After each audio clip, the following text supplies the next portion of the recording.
The boy with the horns had difficulty going to sleep because the bed was too small and it was not comfortable and cramped for him. He felt sorry for his legs, which had to be bent to allow him to lie down, but he quickly reminded himself that he had gotten used to it a long time ago. But the girl with small ears has already started to wake up the hero? That's why he somehow ended up in the world of riders, while the girl was shouting at him to get up, and why is he still lying in bed? She stood at the entrance to the room with her hands at her sides and asked if he needed a personal invitation from his aunt. It was Yu Li, who was in the 3rd year of high school, a second-level martial artist, and generally the best student in the entire school. His name was Qin Yu, and she was so angry with him that she was on fire. The girl asked him if he really was the son of the devil, and that she had only come to find out why the flowers were red, and they continued to quarrel and insult each other. Meanwhile, the same aunt was preparing breakfast with a smile, thinking about what a good day it was. She herself was glowing with peace.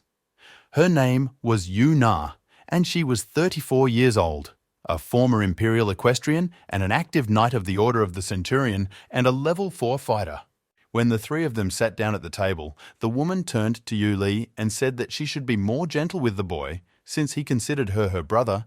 The girl quickly countered, saying that he was not her brother.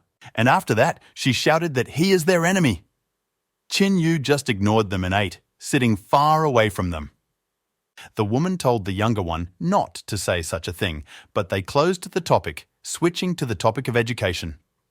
The young man ate, thinking that after all it was true, and if we take the memories of the first owner, then he was not just their enemy.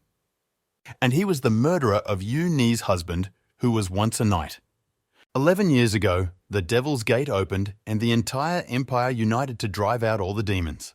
Although they were able to force the devil to retreat, he left behind descendants. The picture switches to the boy, who simply replied that he had already eaten. He is Qin Yu, who is 16 years old and was his son and a first-level warrior. The guy got up from the table, but immediately after that a glass flew at him and smashed on his head. He was abandoned by a girl who said that the Empire should never have left someone like him alive, that they all had to die. He left the kitchen and the woman tried to calm her daughter down. The guy returned to his room and sat on the bed. The young man understood the girl's anger and aggression towards him. The girl just wanted to take revenge for the death of her father, but what she called him a freak. He fell on the bed thinking no one had dared to deal with him so directly before. Qin Yu covered his eyes with his hands and thought about what he should do next and whether the system should wake up or something, and suddenly his horns lit up. He felt it, opened his eyes and stood up. The system really activated and he began to quickly look around. The young man was happy and he was told the rules that players can improve their skills by using the opponent's energy, and after that he enthusiastically asked the coach if this was his ability. He had an ominous expression on his face and asked himself why he was doing the household chores and chores with such force.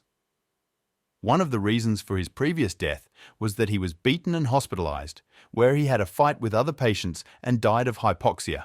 After leaving the room again, he looked around and realized that there was no one else except Aunt Yu Ni. The demon was very happy about this, because if she was smaller here, she would definitely beat him and the aunt would probably quarrel. The woman was standing on the balcony and the young man decided to scare her and at the same time test his skills and the whole system in general. However, his plan fell apart because when he simply moved closer and got into a pose, the woman's knife was right in front of the boy's throat and it shocked him. Then, holding the knife next to him, she asked with a smile, but with a dangerous aura, what he wanted to do. With the same smile, the woman continued that she didn't need his help, so he better get out of here and rest. He was shocked and he began to receive notifications about the huge hatred from her to him. And then the boy realized that the system also does this. But looking at the knight, he realized that his aunt hated him much more than he had thought before. The guy quickly reacted to the situation and started apologizing to his aunt, but he was very scared himself. But in a moment his heels were already glowing, so he ran back to his room. Running there, he quickly closed the door behind him and thought about the fact that the woman was definitely abnormal and also had a huge energy index. He wondered if it was because of him and what she really was, a sheep in wolf's clothing or just duplicitous. But it didn't matter to him anymore. He did what he wanted and now he had increased strength skills. And he remembered Lu Xin's words that what doesn't kill us makes us stronger. But he didn't say that. The demon just wanted to improve his physical strength and immediately went about it, punching buttons while the system crashed.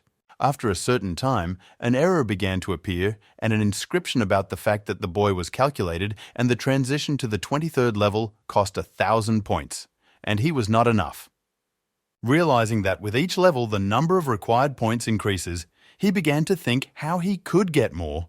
One of the options was to appear more often in front of his aunt. It had to be thrown away quickly because it would have been more like his death, but he was not ready for it, so much so that he even shook. Therefore, this poor demon had to retreat for the time being.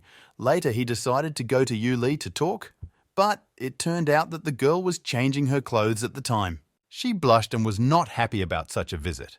The dude also blushed and started talking to her. He started bragging about his big muscles and saying that he has everything the same as her. But after that, he quickly and deservedly received a strong blow directly in the stomach and a wish for the fastest death. After that, rained random punches to the cheeks and everywhere, thereby forcing him to fly away, but also to earn points. Already knowing this, he began to provoke her, saying that she hits too easily and whether she had breakfast at all today. For all this, he had to wait for her to change her clothes so that he could come in just then. Qin Yu's plan worked and the girl started hitting him even harder and harder as she got even more angry. All the juices were knocked out of him, and he lay smiling, as if he had gained as many as 500 points, and even the young man was shocked by her strength. While he was lying on the floor, Yu Na came to them and asked with a dangerous expression what he was doing in her daughter's room so late. 114 energy was added after that one look. After that, even more hate points began to come, or they clearly shocked the boy, who decided to get out of there a little at a time. With grief in half, he got up and, holding the wall, began to stagger to the exit, saying goodbye, hoping to get out as soon as possible. When the boy left, the girl asked her mother if his jokes were so strange. Her mother was just serious and didn't answer. When Qin Yu came to, he took out a knife and stabbed it into his stomach. But nothing happened, because by that time, his level of physical strength, mental strength, and overall war level had risen, which was already almost the strongest. The next day, he already went to the general school. It is important to note that he was not particularly welcome there and was looked at with disdain. He also noticed this, of course. But not that he was very upset, just the opposite. Everyone hated him there, and there were a lot of people, and that meant more power for him. But he decided to do something else, namely, to show everyone a fact that they did not expect, and he himself waited until they began to hate him even more. Qin Yu continued to do this with a smile as the others began to clench their fists and his strength grew and grew. Yu Li was even surprised that he was so happy to go to school, although he hated her before, and now he was jumping for joy. At some point, a woman called out to him and expressed her surprise at his arrival and asked how he was feeling, because she had heard that he had fallen ill. It was his class teacher, Zhao Yujian, a high school goddess teacher. He began to answer, but did not finish, because he saw increased hatred and did not understand what had happened and whether she was pretending to treat him well. However, he quickly realized that it was male jealousy, because all the boys looked askance at him while he was talking to the teacher. Therefore, this incredible young man came up with the idea of how to pawn them and not only hate him even more. Namely, it consisted in falling into the woman's chest and saying that he was still a little sick, and she quickly replied that she would then take him to the medical center. He muttered that he did not want to go there. The woman asked why not, and the other guys were absolutely shocked. The demon looked up and replied that he was madly in love with her. The woman blushed a little and looked at him in surprise. The other boys, unlike him, were not happy with this turn of events, but looked at him with malice. After school ended, he went to the bench, happy that he had gathered so much energy, and waited for Yu Li to come. But the other guys decided to catch him for all the good things he did today, while he sat quietly and didn't blink an eye. By the time the young man turned around to see what was happening there, he had already been cut down and everything went dark for him. It turned out that it wasn't just him that got dark. That group tried to hold him back. But he wasn't sad.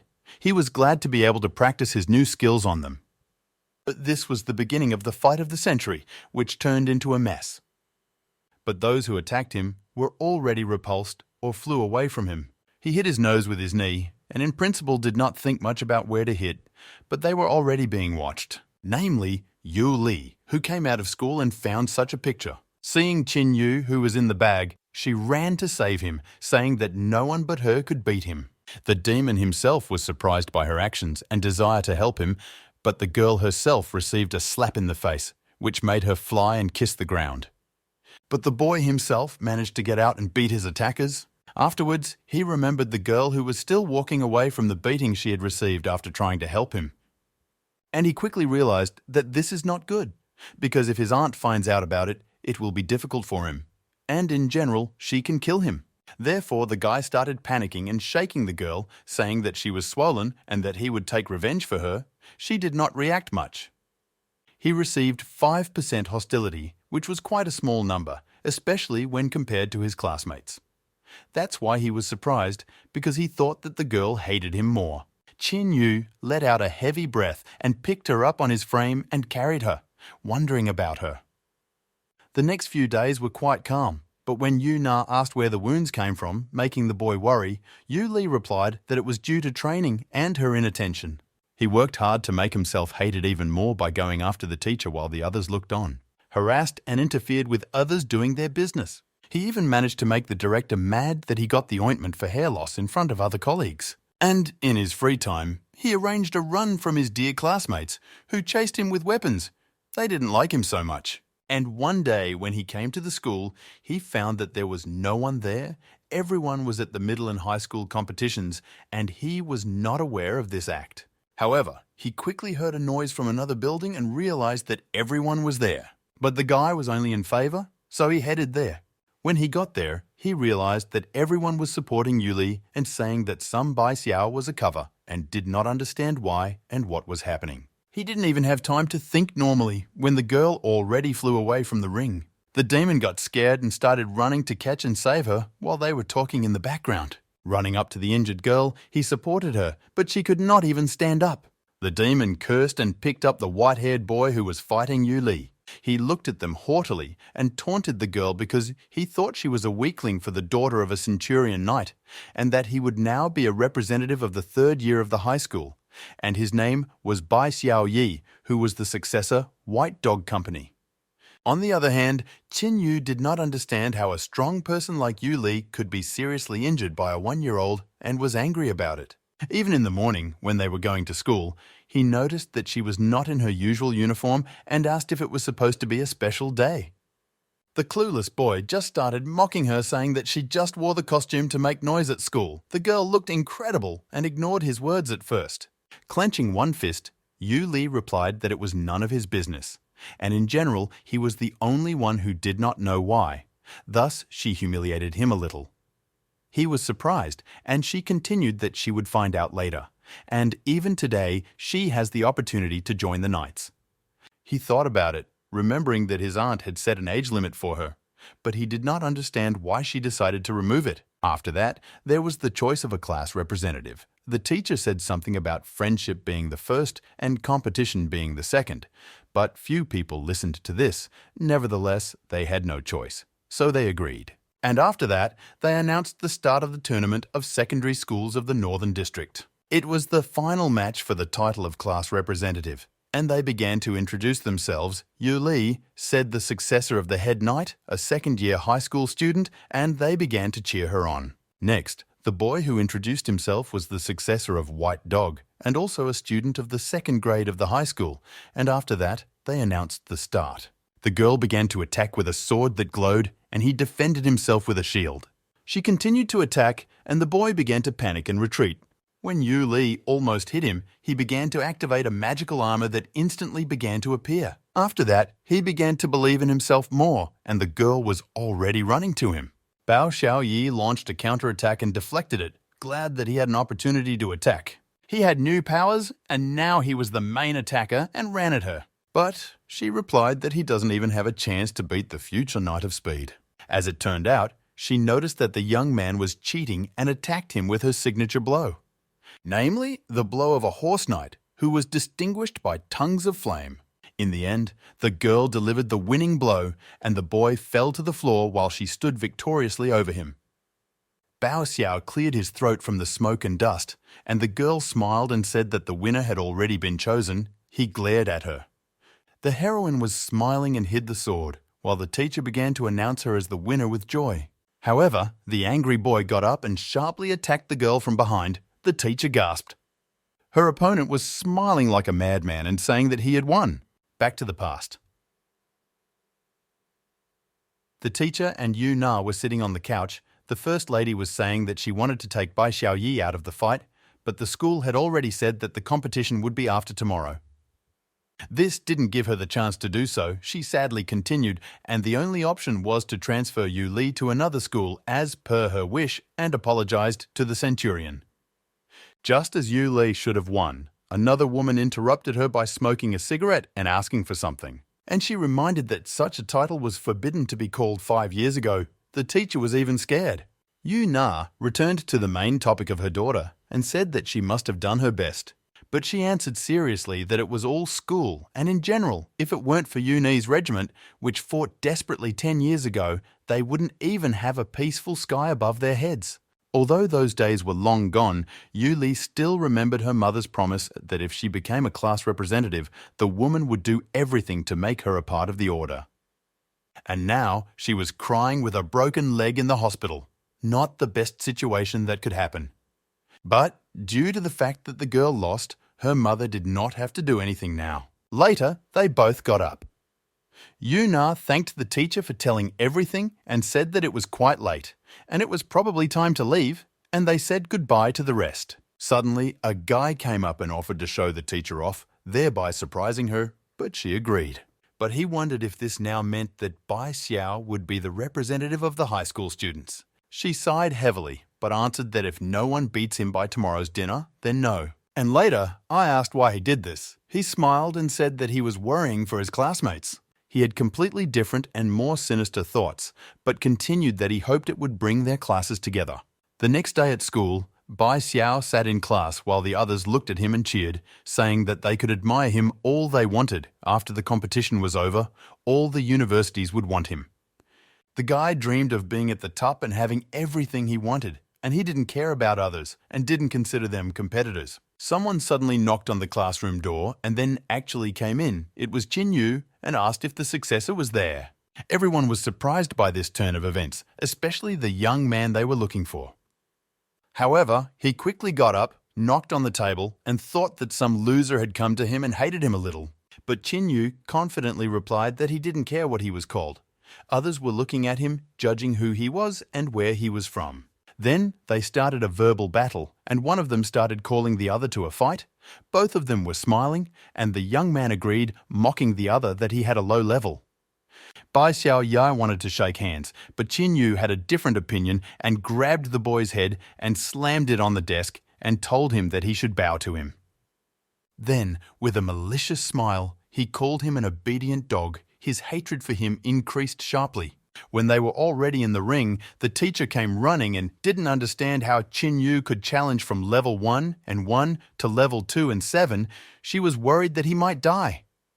Due to the fact that they had already left, it was too late to stop them. Her options were over, and she could help only in a critical situation. Qin Yu smiled, and Qin Yu became angry and warned the other that it would be too late to apologize. And then he noticed that he didn't even have a forearm, so it didn't matter. I replied that he was talking too much for his taste and said that Bao Xiao did not deserve such respect as to observe the rules of propriety. He actually got angry at those words and started activating his weapon with skills. Later, he began to attack and finally gave a warning that if he wanted to attack him, he would automatically become a corpse. The attacker believed in his own strength because he thought that he had the skills to both attack and defend, and since he defeated Yu Li, he generally relaxed and believed that the victory was in his pocket. However, all of his thoughts were interrupted when Qin Yu, in berserker mode, destroyed his weapon with a single blow. After that, the boy's fist flew to the next victim, namely the young man's stomach with terrible force. Everyone was very surprised and admired his strength while he continued to beat. He beat and asked to behave more humanely next time. Then, the teacher panicked a little when she saw how many blows had taken place and began to ask them to stop and that it was enough. She came closer to the ring and again begged him to stop because he had won and was now going to kill the poor guy, and that his aunt and sister were going to be court-martialed and he needed to stop. Then she put her hand on his shoulder and he grabbed it hard. But he listened, looked at the boy he had beaten and turned to the teacher, who thanked him for trusting him. The woman said that she would deal with everything herself. She ordered to take the young man to the hospital, but she herself thought that it would be difficult to deal with such as white dogs, especially when it comes to a demon. Therefore, the woman thought for a moment and suddenly offered the boy to become a representative of the classes. Why, he was surprised. Afterwards, she came to the headmaster's office where the other two were, but Headmaster Lee, who was a tiger, asked her what she thought of what Qin Yu had done. The woman replied that she considered his actions fully justified, since it was Bai who started an unfair fight and simply used the same methods. Vice Principal Lu, who was a deer, asked if this really gave him the ability to beat a person so brutally. Cool Deputy Director Jan, a ram, himself answered that why Bai can beat others and they can't beat him, and that it's double standards. Later, the headmaster himself rejoined the conversation, commenting that Qin Yu was not simple and that if they found him innocent, there might be a riot. But the teacher said that she had a proposal. She showed the boy's fight scar and said that he should just become a representative of the senior classes. The vice principal, that ram, immediately stood up and asked if she was threatened by a boy or by one of the other teachers, and how in general if she is a great warrior. But Zhao Xiao explained what the scar was from Qin Yu when she tried to stop him, and whether they believed that a level 1 warrior could break through her defenses. But she said that she considered him worthy to represent their school. All three thought about her proposal and words. And in the end, Ian agreed and said that it was necessary to make it official as soon as possible before the white dogs came and that the matter was closed. The woman smiled joyfully and said that Qin's victory could not be cancelled, so they would still come to them, wished them luck and said goodbye. But they were left alone, realizing that she had used their elders for her own purposes. A few hours later, the white dogs came to them, namely the father and Bao Xiao, and Yu Na and the daughter and all the director and his deputies. The director thanked them for coming.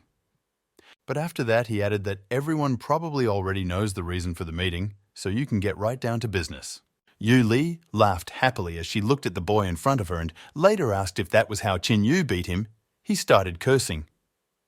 The president of the White Dog Company spoke next and said that he respects Yu Ni's contribution to the war and his son would like to apologize to her daughter, but he is also willing to give anything for her to give them the boy.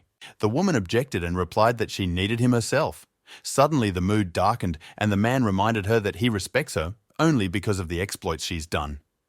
But he added that if she doesn't give him up voluntarily, he will hire someone to get rid of him with his own hands.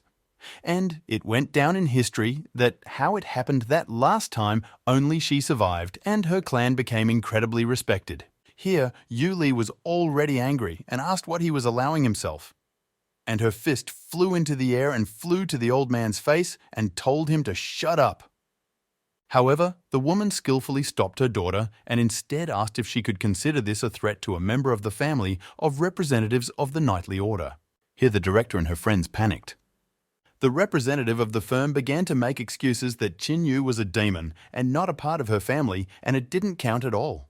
Baran exhaled the smoke and thought that he probably still cherishes him and that everyone knows that the Knights of the Order respect their family very much and are ready to kill anyone who will show danger to them, even the king himself if necessary. And especially Raymond, the deputy head of the Storm Knights, he had heard something about them with Yu Noi in the past. However, she and her daughter quickly got up and headed for the exit from the office, saying that if there was no other alternative, then there was nothing to talk about. The man tried to somehow stop them, saying that the boy is a demon and not part of her family, and that one day his roof will collapse and he will kill them. The woman paused for a moment and said that she had once made a bet with a man to see if he would awaken to his nature and become a monster. Baran asked if the man had bet that he would become a monster. She denied and said that it was her bet. But when that happens, she will be ready and she will manage everything. At that moment, the guy sneezed at him. Everyone looked askance and drove on the bus, thinking that he didn't even agree to participate in something. In the background, there were sounds that the next station was the high school league arena and repeated it several times. There were several buses on the way, and the boy was very bored. Suddenly he saw a girl from a nearby bus who panicked when she saw him, and he himself remembered the times when many thought he was a bull by the horns, but he himself would call himself a child of war. His evil side won out, and he decided to tease her and started telling her that he was a demon and had purposely hid his true power for a long time to destroy them all one day. The fact that the demon race must be welcomed, the girl panicked in grief and cried as she imagined it, and ran to the driver with tears and words that the bus must be stopped. Because the demons are following them and they are already close. They were all in the cheek. With the rest of them, the bus crashed into something and the hatred for him increased sharply. He did not worry and was generally happy, thinking how cool it would be to collect such numbers every time. But he finally arrived and there were a lot of people there, and there was a sound that the competition was about to start and everyone had to take their seats. He introduced himself as a handsome boy gathering wild onions in his charming wicker basket. Suddenly, the boy felt a familiar energy and quickly saw his aunt with Yu Li, and he panicked and became nervous. The boy decided that the aunt found out about what Bao Miao had done and decided to be kind and support him and the girl too. And thinking that he should repay such a gift, with a calm expression on his face, he showed them the fac. This made Yu Li very angry, and Yu Li responded by pouting and thinking about how bad he was. The same one only rejoiced, wanting to be hated. Later, he came to the middle, where the presenter greeted everyone and said that the competition of senior classes had officially begun. He then went on energetically to say that this competition was taking place through the support of 120 companies and orders of chivalry. But 24 regiments of knights arrived specially to look at everything. All the tribunes listened to him attentively. And then, in unison, they began to shout about good faith and justice, some of them holding their hands over their hearts. More about harmony, but the hero simply exhaled heavily and, of course, did not do any of this. The presenter supported the crowd and shouted that humans and shapeshifters are equal, together they are strong and their strength is in unity, and that he hopes the participants will lead their country to success in the future. And he asked to applaud the participants themselves, who, by the way, were 1,358. Qin Yu thought that someone else should have come up, and he was actually very happy about it, because he saw it as a good opportunity to earn extra energy. Then they were told that everyone would have 5 minutes to introduce themselves and that the whole continent was watching them now and that the participants would not forget about it. Later, people began to introduce themselves because they wanted to become famous, or simply said something like that the human race is invincible, our hero thought for a moment. Having come out already during the parade in a suit, he shouted for others, the muso, to look at him and joyfully showed everyone his faces. Some people clapped a little uncertainly, while Yu Li was dying of shame and said that she did not know him. And the director asked the teacher if he wasn't overdoing it by saying that she wasn't sure if it was possible, but everyone was shocked. Then they began to explain the rules of this competition, which consisted in the fact that they would all go to Nova Island and stay there for a whole week. They will have food for the first 3 days, but when it runs out, they will have to find it themselves. Everyone listened carefully. Tens of thousands of monsters were also released on the island. Beasts from hell itself. They were real killing machines, and they were divided into levels from 1 to 5. And they also had special energy balls, and the more they collect, the higher their final rating will be. After that, 100 will be selected, which will go on to the final stage. All this was told by the presenter with emotions and poses that were incredibly enthusiastic about this action.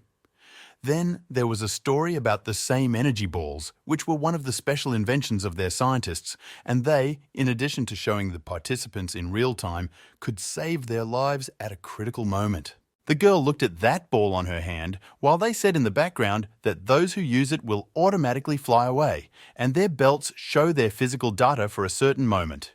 Qin Yu also looked at him, but continued in the background that if the health indicator was too low, they would also be automatically transferred to a safe place and eliminated from the competition.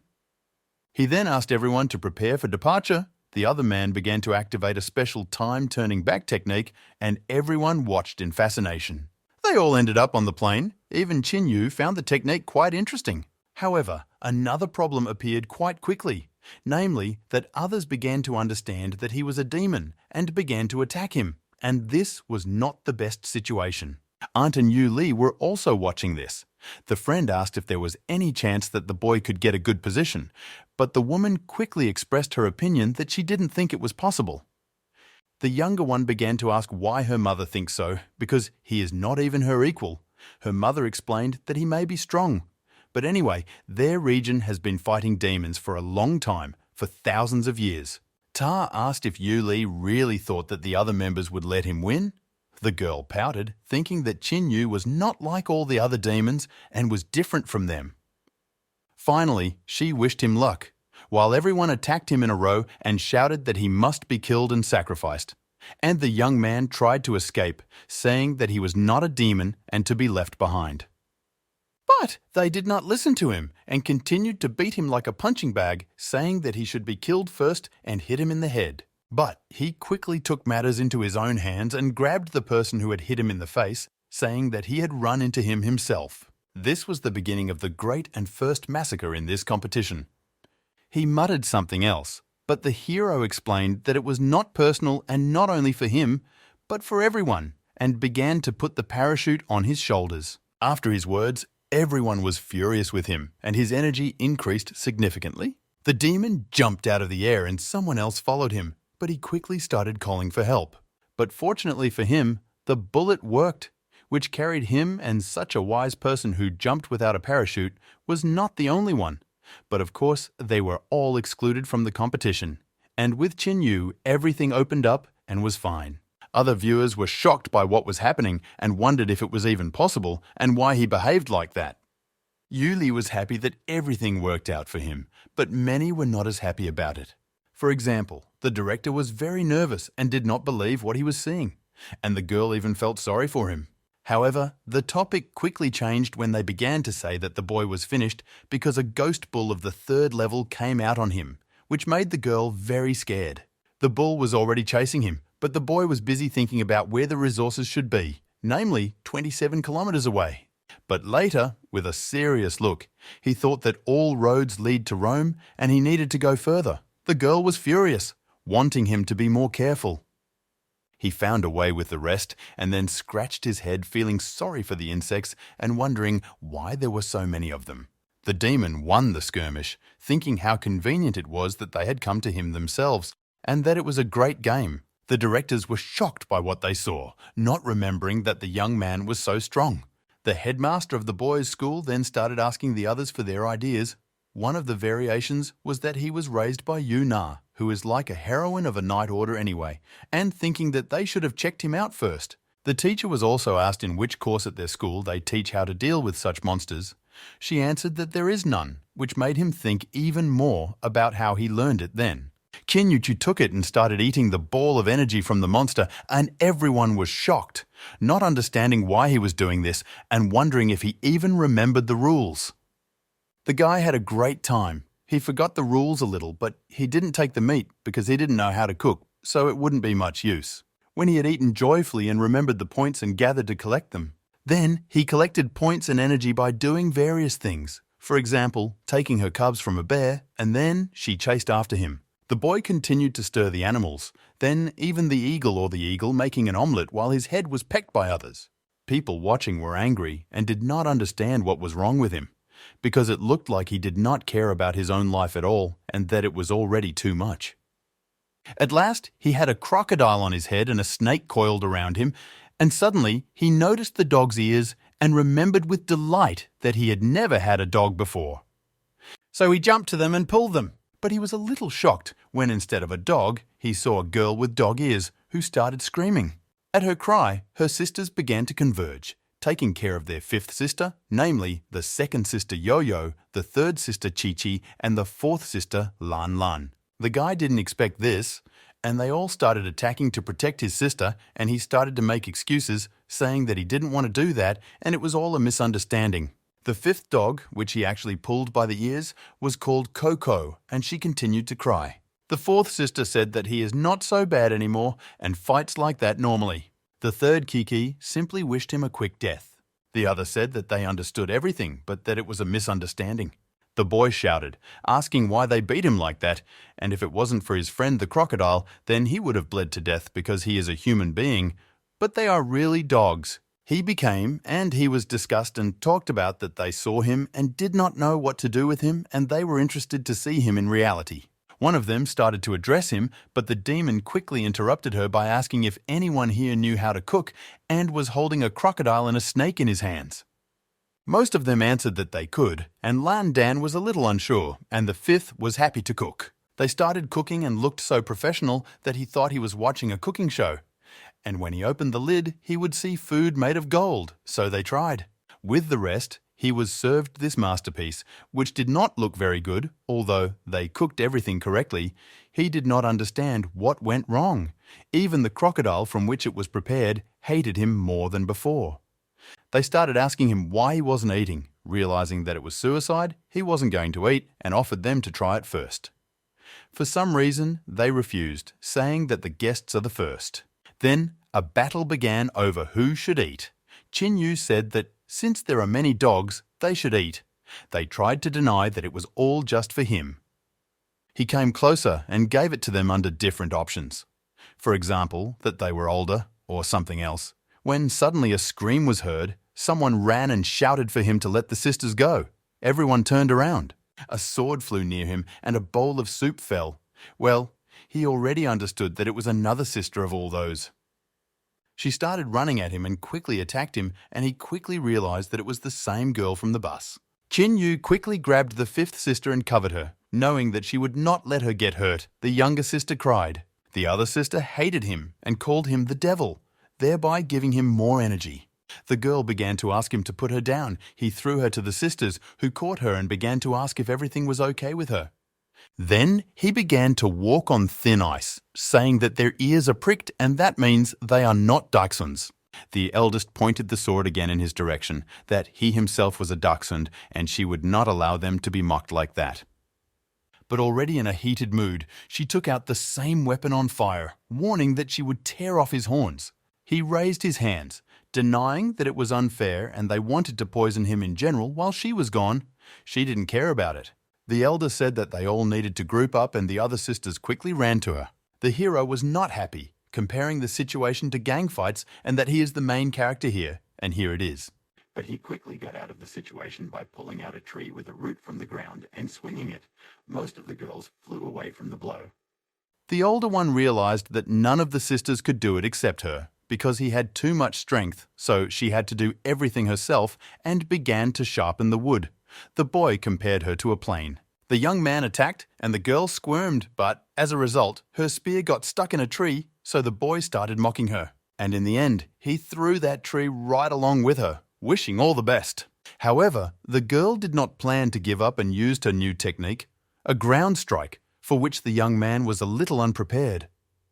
He, logically, was not warned about this, and the earth began to rise. The only thing left for him was to fold his arms over his chest, close his eyes as a defense, and wait for it to be over. But the earth also flew in the direction of the girl. Yuli was worried because the girl was level 3. The woman replied that such a great indicator of strength at her age is rare, and she has a great future ahead of her. The earth quickly flew apart and attacked like bullets, leaving severe wounds. She truly cared for her brother. When the earth stopped flying, they were both standing, which surprised the girl, who did not expect that he would be able to withstand it, but put it down to the fact that he was a child of the devil. She began to worry that he was invulnerable. The girl knew that the demons on the other side had similar abilities, but she did not think that he had either. For Qin Yu was thinking that he should not give her the opportunity to attack again. Quickly deciding that it was better to attack in close combat, he rushed forward with a serious face. But the older sister was not satisfied with this, and she thought about how to prevent him from getting closer. She began to activate her technique again, but the boy began to burn and flew over everything, getting closer to the girl. There was still carnage. She launched trees at him, and he threw them away, confidently walking towards her. With his movements, he created smoke, and the girl thought that it was a trick, but he wanted to distract her, thinking that she swiped a sword from behind him, but it was only a crocodile's head. And the demon, during that time, managed to get close and grab her by the neck, saying that she lost. Everyone in the audience was shocked and debated what had happened, calling it a dirty trick and how he could win like that. Yuli cheered for him with delight. and Yuna wondered how Qin Yu was so strong, if she had not noticed anything like that before. But she thought that he had many opportunities to do something with her daughter, but he didn't do anything. But she didn't understand why, and maybe Yu Li was right after all. About the fact that the guy is not like other demons, but special. They all more or less reconciled and sat by the fire. He showed the oldest the food as proof that they wanted to poison him. She began to argue nervously that his digestive system should be able to handle it, and that looks could be deceiving. The guy stood over them like a devil, saying that then he wanted to see what she would eat. But no one was burning with desire. Besides, the girl knew that the sisters did not know how to cook, and it was necessary to change the subject. The girl said with a smile that she knew where they could get food, or at least something edible. But it turned out that he did not listen to her and poured food into her mouth. She fell down and almost died. The sisters were worried, and Qin Yu realized that he did it too quickly, because she said that she knew where to get something to eat. It was already the third day. 4 people were sitting by the fire, calmly eating and saying that they could distribute the food later. One of them offered the others to eat kebabs, because they will no longer be so tasty when they are cold. The 5th dog deftly took the skewers from their hands and ended up on a tree. Everyone was looking at her, and she said that the food here is delicious. Another woman said that the smaller one does not need to take food like that, and there is a lot of it there. But quickly, all those who were there got the other girls and Qin Yu's oxen around their necks, and that now they could eat in peace because it was all theirs. There was various meat and poultry, fried legs and all other delicacies. They all rejoiced at such a gathering. They rejoiced and ate. He thanked them for being able to find food, but one of the sisters stood thoughtfully over one of the felled ones, and quickly informed everyone that they attacked the workers. Others who did not notice it were a little shocked. The girl told everyone to take food with them and run away, and did the same herself, at the same time saying that they had little time left. The other girl said that they were late with this, but Qin Yu confidently said that he had an idea that would allow them to get even more.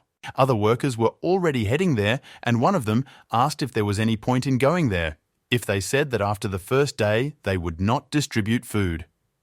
The captain replied that due to the accident at the start, there were plenty of provisions left, and the others would not make the participants starve. And, in his opinion, points with provisions will disappear only when the participants take everything that was allocated for them. Well, it turned out to be true. 3 of them stood in line with a smile and said they had come for provisions. Qin Yu, disguised as a worker, greeted them and said he was glad to see them. The captain thanked and asked for 4 portions for them. He replied that there was no problem at all. But he asked what rank of supplies they wanted. There were many to choose from. They were a little surprised, but he quickly explained that they had a competition at a high level and that they should choose faster. They wanted the D sets so much they were drooling. The young man repeated their wishes, namely 4 sets of the 3rd rank, and that they should prepare payment for them in the form of 4 balls of energy. The captain was surprised that something had to be paid. Qin Yu himself pretended to be surprised that the man did not know this and said that the free cheese is only in the mousetrap. He tried to negotiate and asked if they should not be 3,000 more for them than for the main ones. The guy smiled with a smile that in terms of money it is completely free and the best. But you need bullets.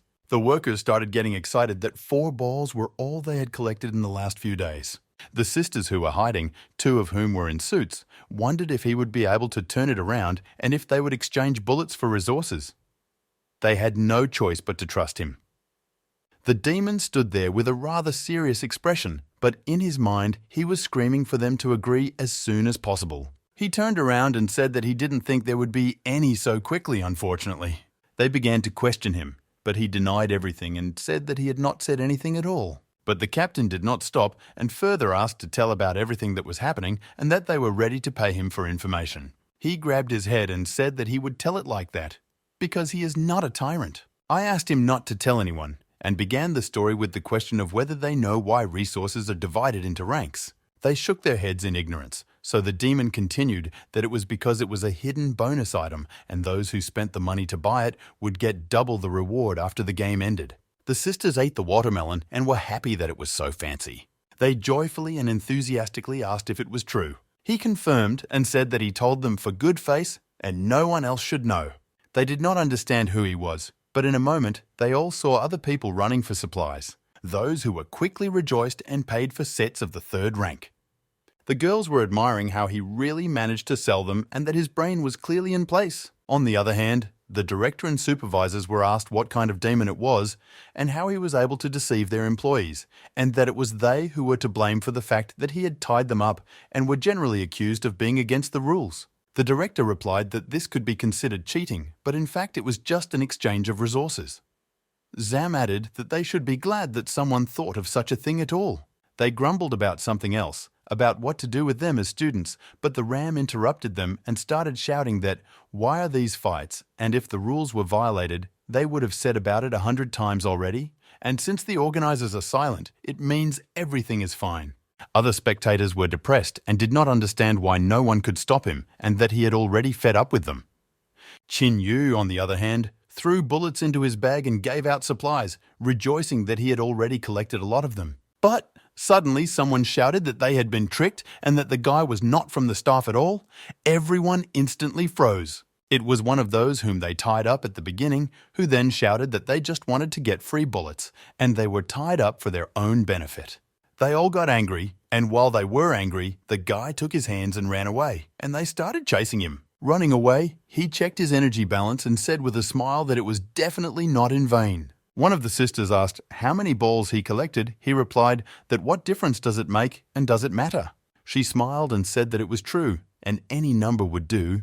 He didn't understand what she cared about his balls and wanted to tell her, but didn't have time, because a spear was already flying at them with the speed of light. The girl rejected him, and he returned to the owner, who was smiling and praised her for her reaction. The woman was a snake, and licking her lips said that it would be a pity to say goodbye to such talent and outstanding skills. There were 3 enemies and 6 of them, but everything was not so simple. The girl reminded the boy that snake people are excellent warriors, especially in hand-to-hand combat, and rhinos have a huge reserve of energy. Well, the man in the hood was probably the most dangerous of them all. Their opponents also did not waste time and thought about how to divide them. The girl in the hood did not want to take the boy, and it is better that the scorpion woman took him herself and smiled. I agreed and started walking confidently to meet the boy. The elder sister also prepared for battle and told the other sisters not to even think about joining the battle. They unanimously agreed. Well, then the snake said that she liked the boy the most and why they should not have fun. Of course she was a genius, and he began to listen to her carefully. He was embarrassed, asking what she was saying. He is from a cultured family and they may not understand him correctly. The others were shocked by his reaction, thinking that he was supposed to lead them to victory. But here it is. She smiled mysteriously and said that they sure weren't having a bad time before they arrived, but now they were going to play until he lost. He was warned about the attack, and the boy grabbed the spear, but replied that he is not a monster and gives people a chance, and suggested that she set some goal, for example, to play until the first tears. Now he has already attacked, incredibly waiting for an answer from her. Called her aunt and attracted a la romantic. But for some reason she got angry, cried, and wished him to die as soon as possible, which added more energy. And he received a blow in the chest, but was forced to fly away to a tree. She ran after him. Another girl wanted to help him. But at that moment, someone was already behind her, namely her opponent, who folded his hands in a castle and hit her on the head so that the birds quickly flew from the trees. He sat by the broken tree saying that she was too cruel to him, which upset him. The demon didn't know what to do, but the woman shouted, helping him to think so that he would not think about how to escape, but think about his last words before death. When the spear was at his neck, he had a plan to strengthen his body with the help of the system. He managed to strengthen his fist at the same time, swung hard, and his eyes were black with red patterns. The woman flew away and there was blood, however. Something was wrong, and the boy quickly realized this. He froze, thinking he couldn't have missed, and the blood turned out to be his own. It was all because her clan had taken enough of his strength in the past. And now the problem was in their slippery soul. Because of this, the direction of his blow changed, and he himself was injured by her spear. Realizing this, Qin Yu looked at her again, and she praised him for the blow. But, licking the spear, she said that the blow might have been wonderful. But, unfortunately for him, she and the other snakes were born to kill people like him. The woman got into a half-bent position, saying that now she needed his legs. By this time, the boy perfectly understood that his fighting skills were significantly less than those of his opponent. Therefore, as soon as she started to chase after him, he began to quickly run away from her, and she asked if he really thought that he would be able to run away. He hid behind a tree and smiled, hugging the tree and saying that he never said he wanted to run away. The female was a little shocked, and he pulled the tree out of the ground and said that it was just a warm-up. Well, actually, with all his strength and stupidity, he threw a tree at her. However, she quickly found herself on the ground, thus saving herself from the attack, and reminded him that she was a snake, just in case he forgot. And she began to quickly approach him, swearing that he would pay for his imprudence and ignorance, and ran to the man's weak spot. But she taught an important life lesson, namely, that he should never call anyone aunt again. I completely understand her. And when she poked the spear itself broke at the sharp end. She was not ready for that. After that, he grabbed the woman by the neck with all his might. Holding her neck, he began to explain that he had finally caught her and had only thrown that tree to distract her and attack from below. But he hadn't expected her to be so ruthless. Holding his hands, the woman asked how he blocked her attack because she attacked every man's weakest point. Holding onto her and smiling, he began to tell that she did not know that there are steel eggs. I will not comment. He smiled frighteningly and said that now they both had to think about what to do with her. She herself was shaking. After the woman attacked the girl, her sisters started attacking her in return. One on the rhinoceros, the others on the hood. But their strength was no match for her, and the hood yawned at all without even taking it seriously. Her speed and strength were too high. However, during this, she saw a woman and ran up to pick her up and asked what was wrong with her. The snake was red and covered in a little blood and said it could not fight any longer. The girl with white hair got angry, and the sisters were shocked and wondered what the boy had done to her. The young man confidently walked towards them, explaining that he was just testing his new technique on her. But in his head, he added that it was her anger that made him stronger. Baolabrissa and the snake looked at each other angrily, and he continued that after that, a new world had opened up for him. The hooded girl smiled a little and said that if he was able to defeat that woman, then she clearly underestimated him and that he could be and is a worthy opponent for her. She started to take out the weapon and asked him to come. He himself tried to cheer himself up, saying that he could do everything and everything would be fine, and began to prepare for battle. The girl introduced herself as Tang Lan and placed her silver weapon against his neck. Qin Yu said that the girl was a good fighter and took her hands that were still holding him at gunpoint. Tang Lan asked if he was a fool if he was going to fight the killer and that the boy was able to make her angry. But he added that it wasn't that she was very calm before that. But she didn't care, and her eyes lit up red. The sisters worried about him and shouted warnings about her and that his opponent had been raised since childhood to be a killing machine because of her incredible speed. The girl looked terrible and smiled a not good smile, saying that there was not much left for her. She was already able to injure him, and he fully felt her superhuman speed because he did not have time to react to her blows. While he stood there not knowing what to do, she continued to attack and said that if this is his maxim, then it will all be over very quickly. And the boy understood that her skills were much higher than that of a snake. He tried to step back and think, but he understood that they were no match for speed and skill, and the attacks continued to pour in on him. It was difficult for him to react to attacks, let alone resist them, so he was cut with swords in various places. The sisters and the teacher were worried about him because the injuries did not look bad, so they were worried that he would not survive. The rest of the jury, except our director and vice-chancellors, rejoiced, asking to beat him and win at last by expelling him. Yu Li was offended that he would dare to lose to anyone but her.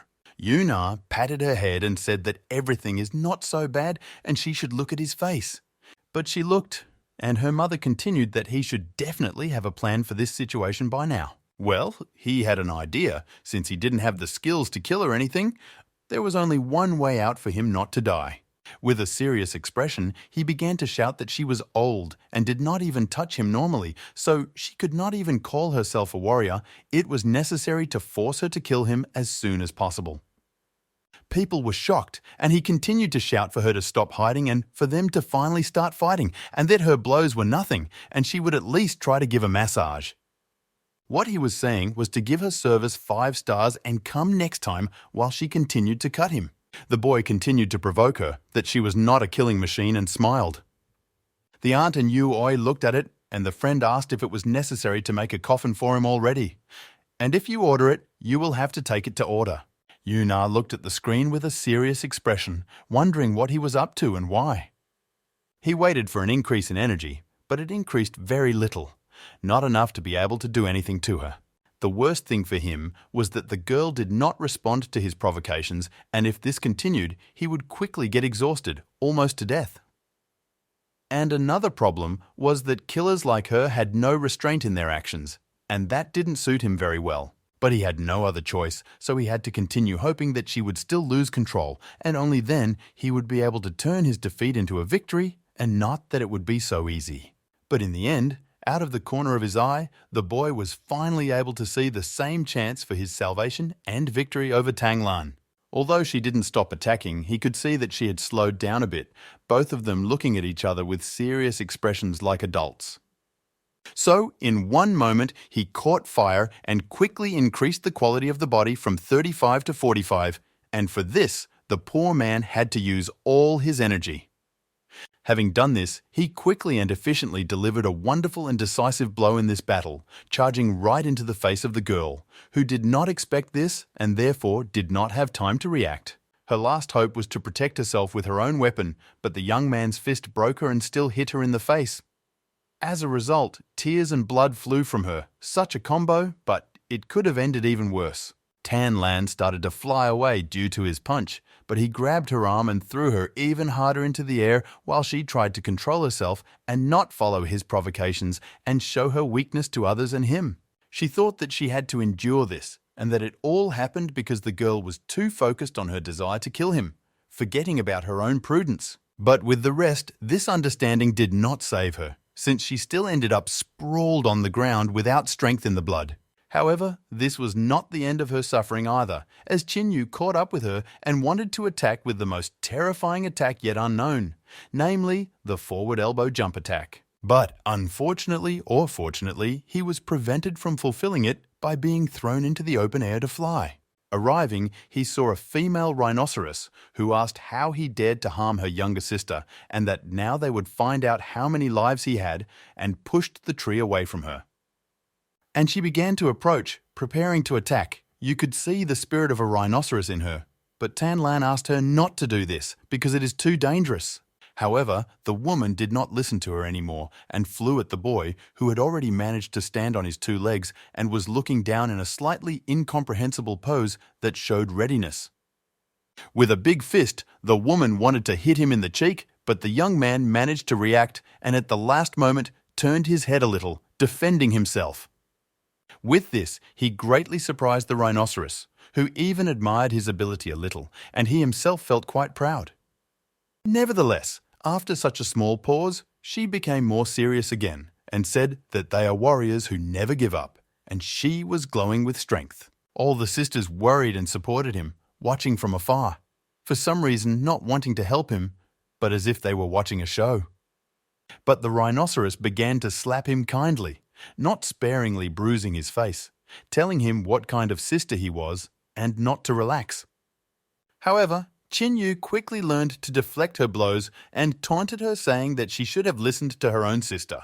But after these words, she started swinging even more. But the guy was just waiting for this, smiling evilly and glad that she fell into his trap. He first simply stopped her fist with his hand and then grabbed it, surprising and confusing the girl. After that, he somehow made it so that when he turned her hand, all her armor crumbled to pieces, which was a little, but he won nonetheless. The girl was upset and had tears in her eyes, trying to cover herself and hating him very much, and rightly so. The boy stared a little, and during that time a spear flew towards him from behind, but he managed to move away and crouch. And then he noticed how both sisters were shining with their heels, trying to quickly escape from there, and he let them go. Tang Lan then said she remembered him, and the snake joined them, and the three of them ran off into the sunset while he watched it all. Now at last, the sisters he knew came to him and praised him, saying that he was a really cool guy, and he was only too happy to hear the praise in his direction. Qin Yu looked at his hand. It was wounded like almost his whole body, but everything healed quite quickly. It was already normal, such a plus, because bleeding was not in his plans. Then, The demon gave a thumbs up with a smile, encouraging others to continue climbing the rankings. But I thought that physical training is of course cool, but energy will not appear just like that either. The girls agreed unanimously and they all had a good run into the sunset and towards the mountains, because we need good pictures. Arriving in the center of the zone, there were tons of players and monsters they were fighting with success, or not so much. Many of them took off their shirts in a heated battle and were some clones or something. There were a lot of fights with monsters of the second level, namely large-mouthed worms, which, although they were big, but fighting with them was tolerable. Our gang hid in the bushes and grass, and the oldest asked if they were definitely not going there. The others just watched everything. In a moment, the boy raised his eyes and answered that they are not couriers, so there is nowhere to hurry. And in general, those who hurry will make people laugh. But he continued that there are already so many people and monsters, so the boss should also appear soon. After a few moments, it happened, and the same boss from whom they started to run appeared, and the girl commented that it was a monster of the 5th level, namely the Queen of Evil Bugs. The boy was happy to see her and smiled, but the girl asked if he really thought they wouldn't die if they tried to fight her. Qin Yu clarified that he didn't say that they should do everything themselves. Getting up from his hiding place, he began to shout that the Queen is there and everyone needs to try and do something, because movement is life and victory. The girls from behind weren't even very surprised, adding the fact that a lot of energy would fall from her, everyone thought, and began to attack the Queen with those who knew how, swearing that the energy would be theirs. A battle began, where everyone wanted to win and take energy for themselves. There were quarrels, like who found it first, who saw it, and so on. But the female also did not back down and normally fought them off like this, throwing them away and making them bleed. There were also those who were just interested in trying and assessing their strength in a battle with a level 5 monster. They were also in cool mage costumes. Qin Yu watched all of this and thought that the monster was strong and their attacks hardly hurt her at all. He wondered if she had a weak spot and there should be something. No, everyone had a weak spot and he was desperately trying to find it. Suddenly he noticed something, namely a pebble on the Queen's back, and had an idea that it was the weak point. As a result, he got up and that girl followed him, and they started heading towards the crowd of people while he explained that he had a plan. Qin Yu was already completely disgusted by all of this. He was already warming up before attacking him, saying that the game was worth the candles, even though the girl tried to warn him that it was too dangerous for him. He shouted at the monster, whistled at someone's spears as they ran over their heads, and jumped at the Queen from behind. But with all the stupidity, he threw a spear into the monster's back while he himself was gracefully in the air. Xiao Xiao then shouted for her to use her technique. She did so by activating a ground strike and wished the monster dead. The boy saw an unprotected pebble on his back and out of all stupidity charged it with his fist so that the back and stomach separated from the rest of the body. After landing, a girl ran up to him and praised him for the fact that it really worked and wasn't a scam. However, the Queen had one last will, which was to bite off the culprit's head with her big mouth while he froze as Xiao Xiao screamed for him to run away. And she started to run away out of all stupidity, saying that the monster is still alive, and it's not very good like that. He was also a little shocked and not ready for such a thing, so the monster, who hated him very much, bit off his head, while the fleeing girl watched. The Queen of Monsters had a terrible mouth and sharp teeth that tried to eat him quickly. However, he did not plan to give up and punched her mouth with his fist, although he was left almost without clothes, but alive. Xiao Xiao ran up to him telling him to keep an eye on the amount of energy expended as the consequences could be far from the best.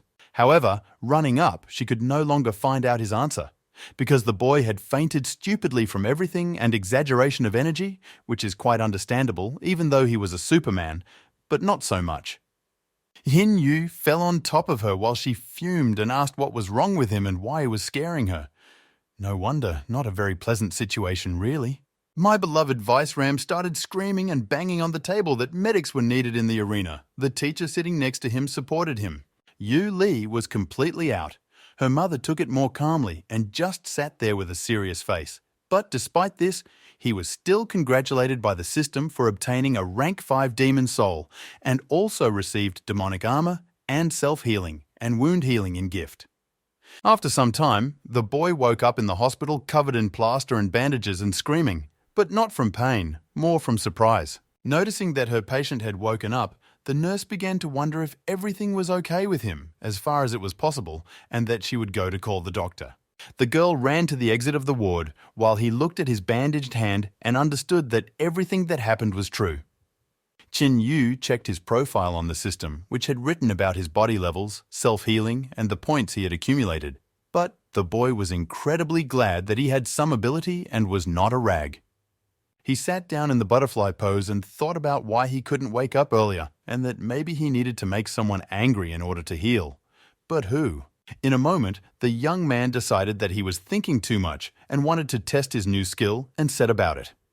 He began to try to understand something and felt his strength, and in the end, he was even able to create armor on one of his fingers. It should be added that the boy was not too happy with the result and began to complain that it was a little not what he expected. For 1,000 points it was possible to improve this very armor, so the boy did it as quickly as possible. And with the help of this, he was able to get armor that covered almost his entire arm, which was already quite a victory, and he was quite satisfied. Qin Yu wanted to try out the new ability while the doctor and nurse came to him, discussing that he was able to defeat the queen, but could no longer participate in the competition due to his condition. But the wind came from the guy's Eula, which made the girl's suit fly up and, for some reason, they were only happy. But after this pause, the doctor began to check the boy's condition and said that although only a day had passed, most of the internal problems had already been cured. Which was good. The nurse was standing by and watching everything. After finishing the examination, he announced that he would be able to discharge in about a month. Not that he was satisfied with that, since he had to take part in the next competition tomorrow. The doctor replied that it cannot be about any competition or thing, and this is not the last competition in the boy's life. Meanwhile, the nurse helped the upset boy. Meanwhile, the young man wondered if there might be one way he could get out faster. He thought about it as he looked at his initial healing level. Qin Yu looked at the girl who was bandaging his hand and mentally apologized for what he wanted to do, but he needed energy. Therefore, he grabbed her by the heel point, which infuriated the girl, and she blushed and showed her indignation. He gained an iota of energy, but he got away with the fact that he was just needing his hand and didn't want anything like that. However, the indignant girl had already left, swearing that she would call him her brother's honey. Then he sighed, remembering his aunt, from whom he could get many times more energy. The guy thought that he needed to come up with something else to get more energy here, or scale up. So he decided to do what the nurse did to all of them who were unlucky enough to be in the corridor at that moment. It worked, and he definitely got more energy than all of them and got a killer look as a gift. But after stopping, he counted that he had seen 7 black ones, 5 white ones, 2 pink ones, 8 with suspenders, and 1 with the size of a C. His brothers supported him. Some had nosebleeds, some simply showed him class. But it didn't last long, because in a moment they all found themselves without anything at all, which also added energy to him. Within days, the one-on-one battle arena was completely filled with people, and the arena itself was divided into 4 squares. Yu Li and his mother were also sitting there, the younger one complaining that Qin Yu was able to defeat the Queen of Monsters herself, but was unable to participate in the next competition.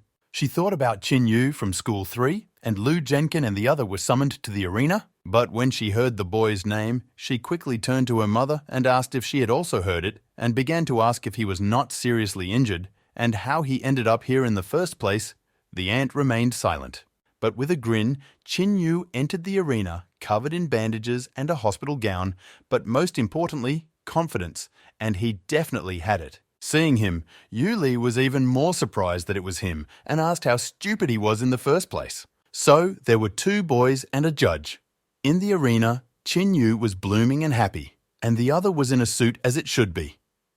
Although they had not yet started to fight, the other was already afraid and wondered if he had come just to scare him or to really fight.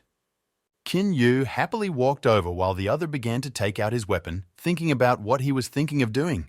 The boy already had an interesting reputation, but he suddenly stretched out his hand and bent down, saying that he was glad to meet you, greatly surprising the other. He felt ashamed that he had forgotten basic rules of etiquette and quickly leaned back and also said that it was nice to meet you. Well, our genius, who had planned it from the very beginning, sharply struck the back of the enemy before he expected it. Well, the slightly confused judge declared Qin Yu the winner of the first round, and Qin Yu was only too happy to do so, posing for the cameras a bit. At this moment, Yu Li and Yu Na both pretended not to know him and felt a little uncomfortable. In the following days of the competition, the boy's habituation to various conditions definitely helped him to win. For example, once he won by poking his fingers in the opponent's eyes and so on with everyone.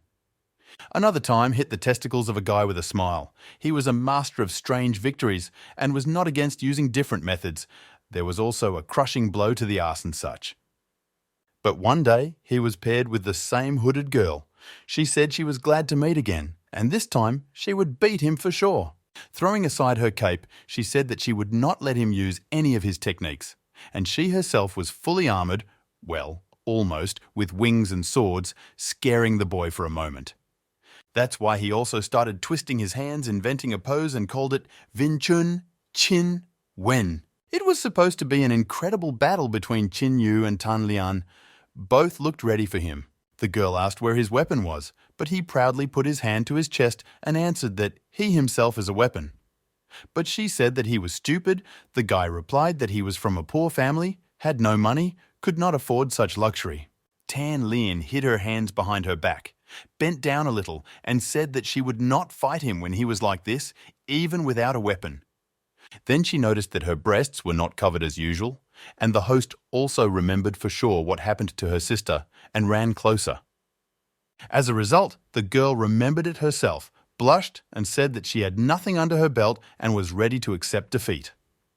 But the guy, like all the tribunes, denied it, saying that it's okay that no one is watching and he can undress if she gets better. Tan Lian still agreed and began to attack, but the boy managed to activate the armor on his arm and defend himself with it.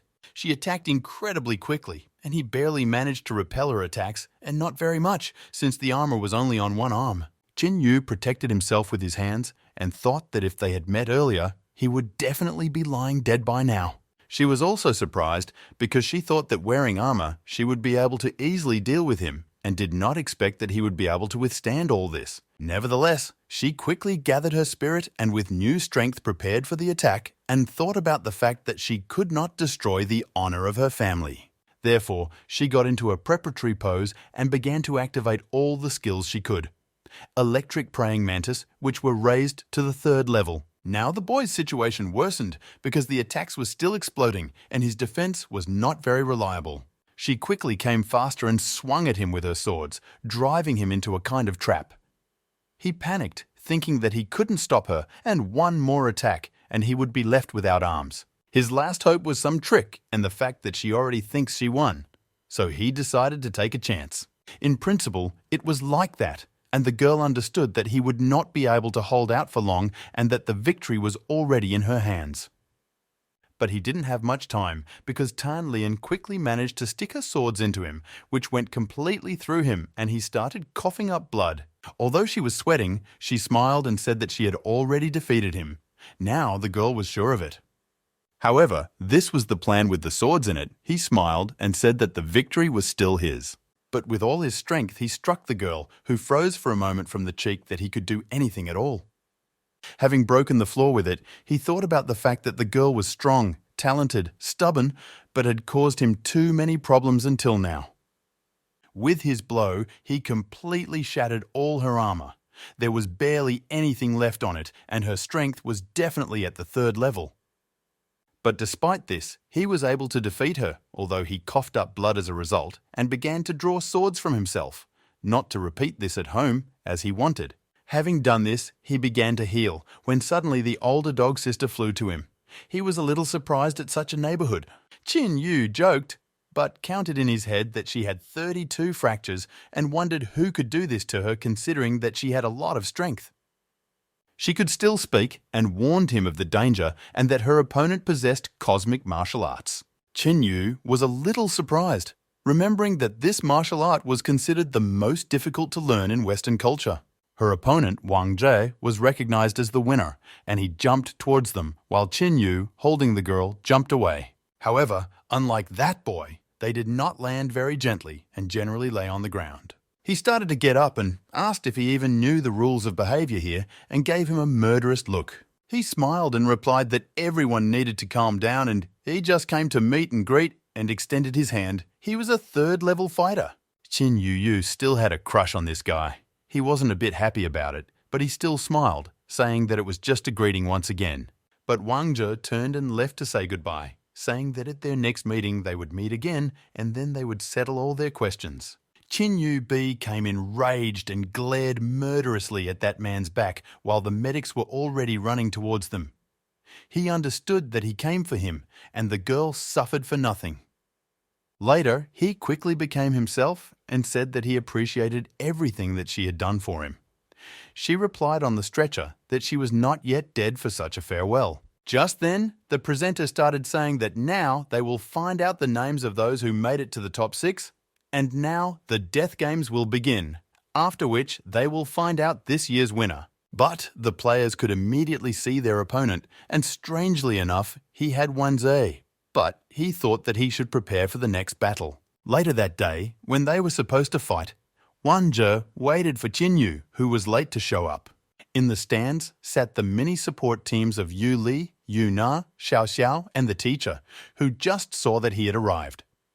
He appeared in an interesting costume with cans of paint on it and waved to everyone while the others wondered what he was wearing, although I don't understand why they still wonder after all. The guy jumped while in the background they continued to discuss his stylish outfit and the fact that he arranged a circus.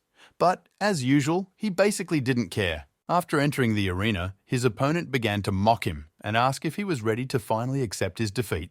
The boy raised his hand and said that it didn't matter that he planned it was not Wan Zhen's business. The judge announced the start of the fight. One of them took out a weapon and said that now he will see what the representative of the horned family is ready for. Qin Yu was surprised at such a ploy and asked if he was horned and if he could see himself in the mirror at all. But they didn't listen to him much, and he already attacked him from behind, which shows cowardice in psychology. But they are worth each other. While he was attacking, he noticed that Qin Yu had demonic armor, which was not so easy to obtain, but it would not save him. But he threw a flaming sword at him, which somewhat surprised the boy, because the owner got lost somewhere on the way. Qin Yu successfully fought him off, but he found himself chained to his opponent, who sensed victory and told him that he had lost. Many swords flew at the hero, which he tried to repel, but it was not the easiest task. So one of them still smacked him, making him fall. Not very nice, but he still didn't plan to give up. Wan Zhen held his sword from behind and gleefully taunted that the end had come and pointed his finger down. But Qin Yu had already stood up and told him not to jump to conclusions. It was too early for them. But with a sly smile, he pointed his finger up and told him to look there. He was surprised by this. But he was even more surprised when he saw a bunch of open paint cans flying at him. Physics doesn't work there, but who needs it anyway? Then the boy threw at him again, satisfied with himself and back on his feet. It was deserved. But his opponent was not quite ready to breathe fire, covered in paint and saying that at first he just wanted to let him go. But now after that, he wants to kill him. He wasn't like that for the first time. It could have been more original. He got into a pose from behind there was a nice background and took out his swords again. The hero froze for a moment, and in the stands, Xiao Xiao got angry and told Yu Li that it was a trap and that he had already done this to her that time, and that was how he defeated her. Wan Zhen, meanwhile, became a little different and turned out to be a third-level Demon King clan and continued to insult Qin Yu, saying that he should do what he said.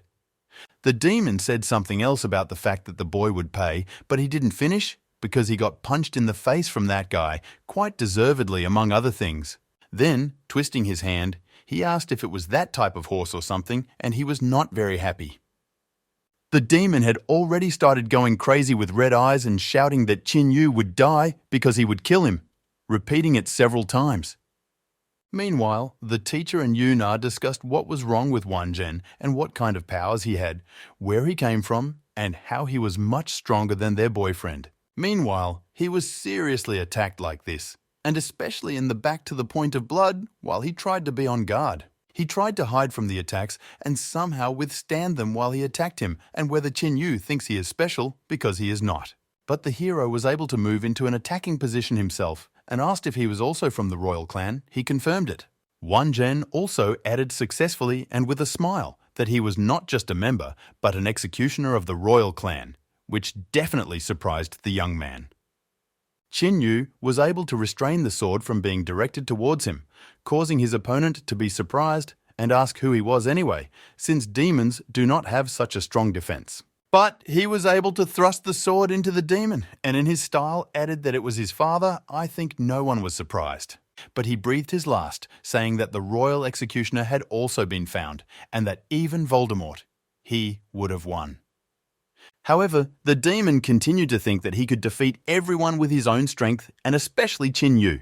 Pointed the sword at him, thought that he would win, and that was the end, until the hero did not look in that direction at all. Suddenly, the sound disappeared, and the people in the stands were very surprised by this, not understanding what had happened.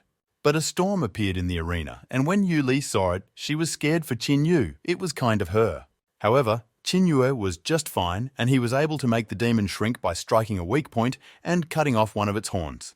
He was declared the winner, which definitely surprised at least Xiao Xiao and the teacher, who were shocked by this information. The same one held the sword at the demon's neck with a victorious smile, while the others continued to try to understand everything that was happening.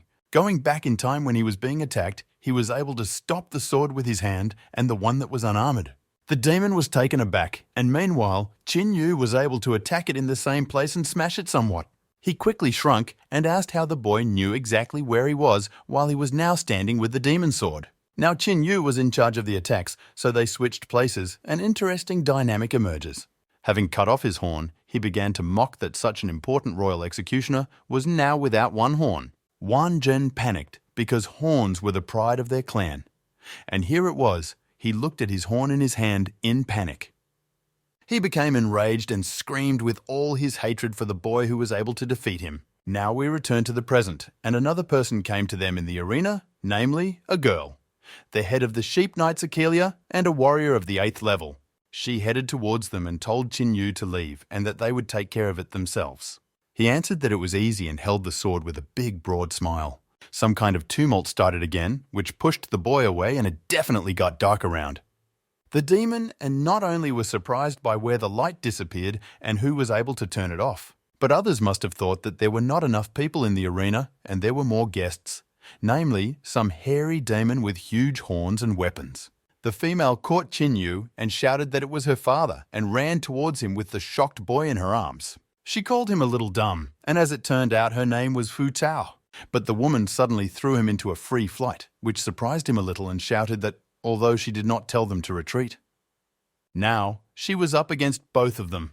The one who came later and was level 9, meaning he worked together with Wan Zhen, or rather was also his father. He picked up the younger one, who said that he just wanted to get into all of them and kill all the mortals, but unfortunately, he didn't succeed. Then he pointed to the girl and said that he did not think that she could defeat him. And the girl replied that there was no need to talk to her and that he himself was to blame. The hero added that the apple from the apple tree does not fall far in their case, and picketed his nose as if watching a movie. Their father pointed at Qin Yu, and the younger said that he would finally pay for everything and, having angered his father, would now surely be a corpse. He was told that if he obeys and listens to them, they will give him the priceless right to surrender voluntarily, which surprised the boy, who did not plan to do so. As it turned out, it was an invitation for the boy to join the demons, which surprised his aunt and was against it and even stood up.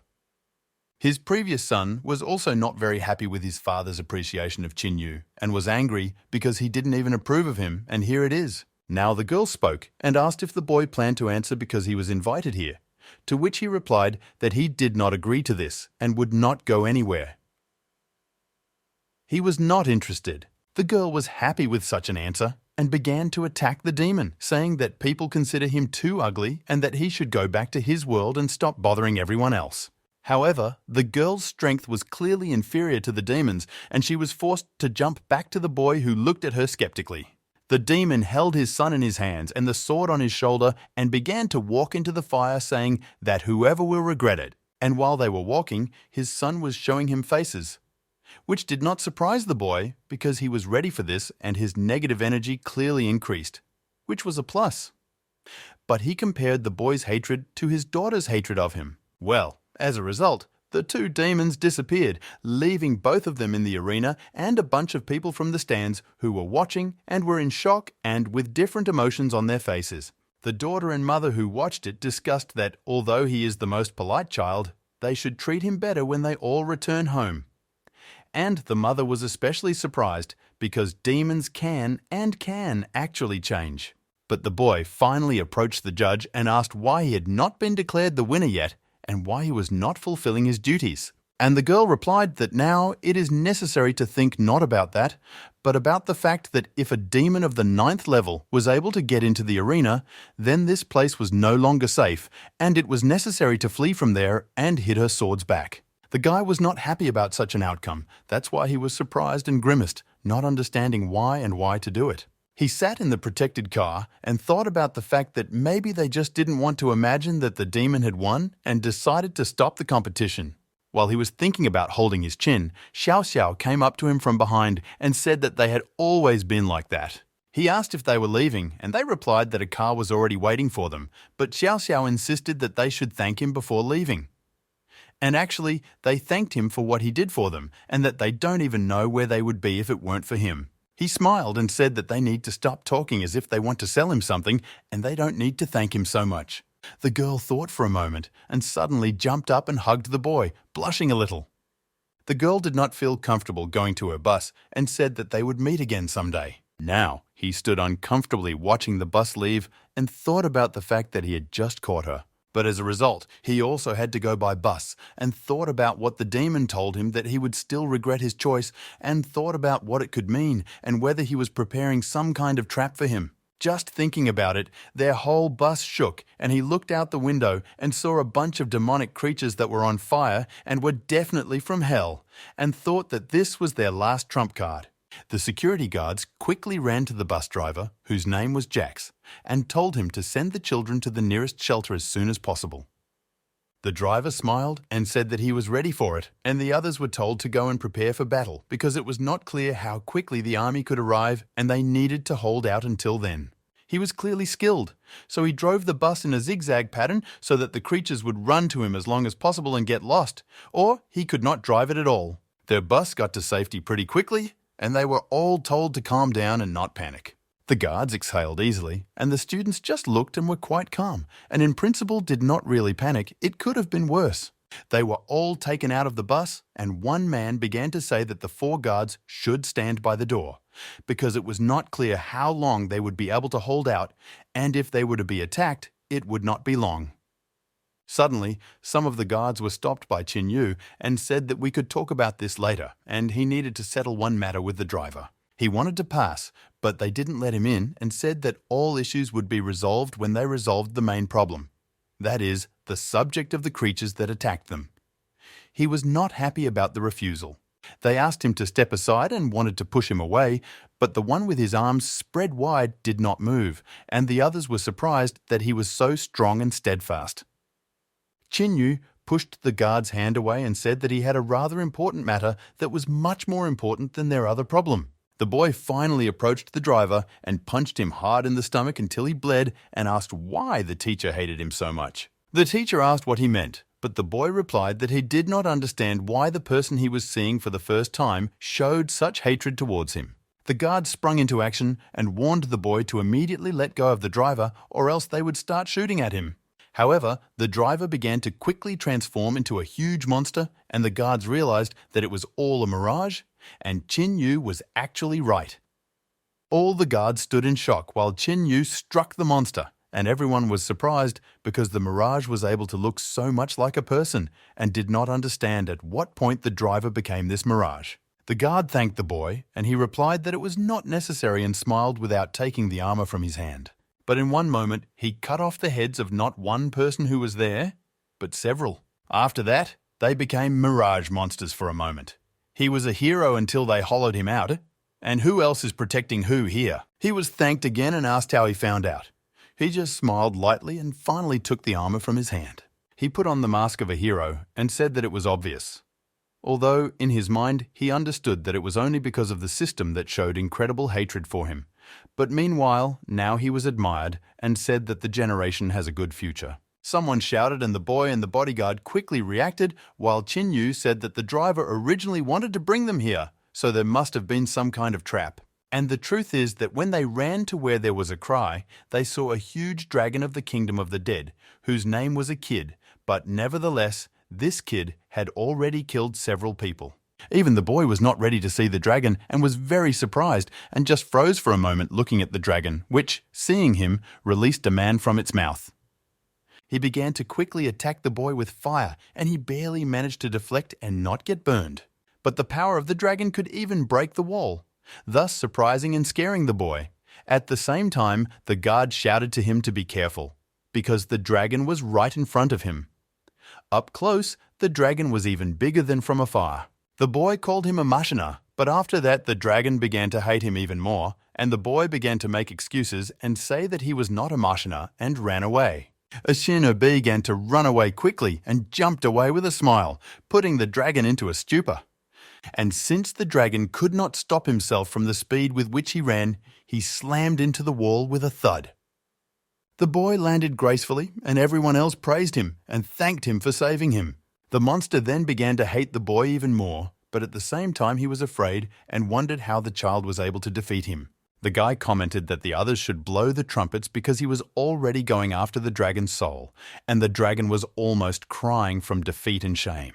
Qin Yu commented that seeing him made his heart freeze for a moment, but now he was forcefully tearing the scales off the dragon who was just lying there and couldn't do anything in response except hate. The guards were surprised because he was so ruthless, and because he was able to win it all and did not understand what was happening and were shocked by him. How to suddenly say on the walkie-talkie to the 7th squad that an attack has begun in the 4th block of dogs, but they could not send anyone except them and hope that they will be able to come and help.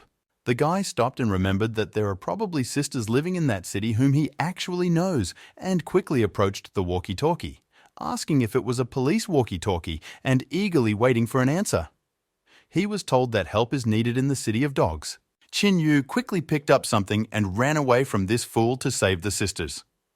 The guard shouted on the path that he meant that he should protect his classmates and he, as a guard, should go save them. But he was no longer listened to. In the 4th block, they attacked and everything was on fire, and 2 girls discussed that the boss does not allow them to kill anyone. It disappointed them.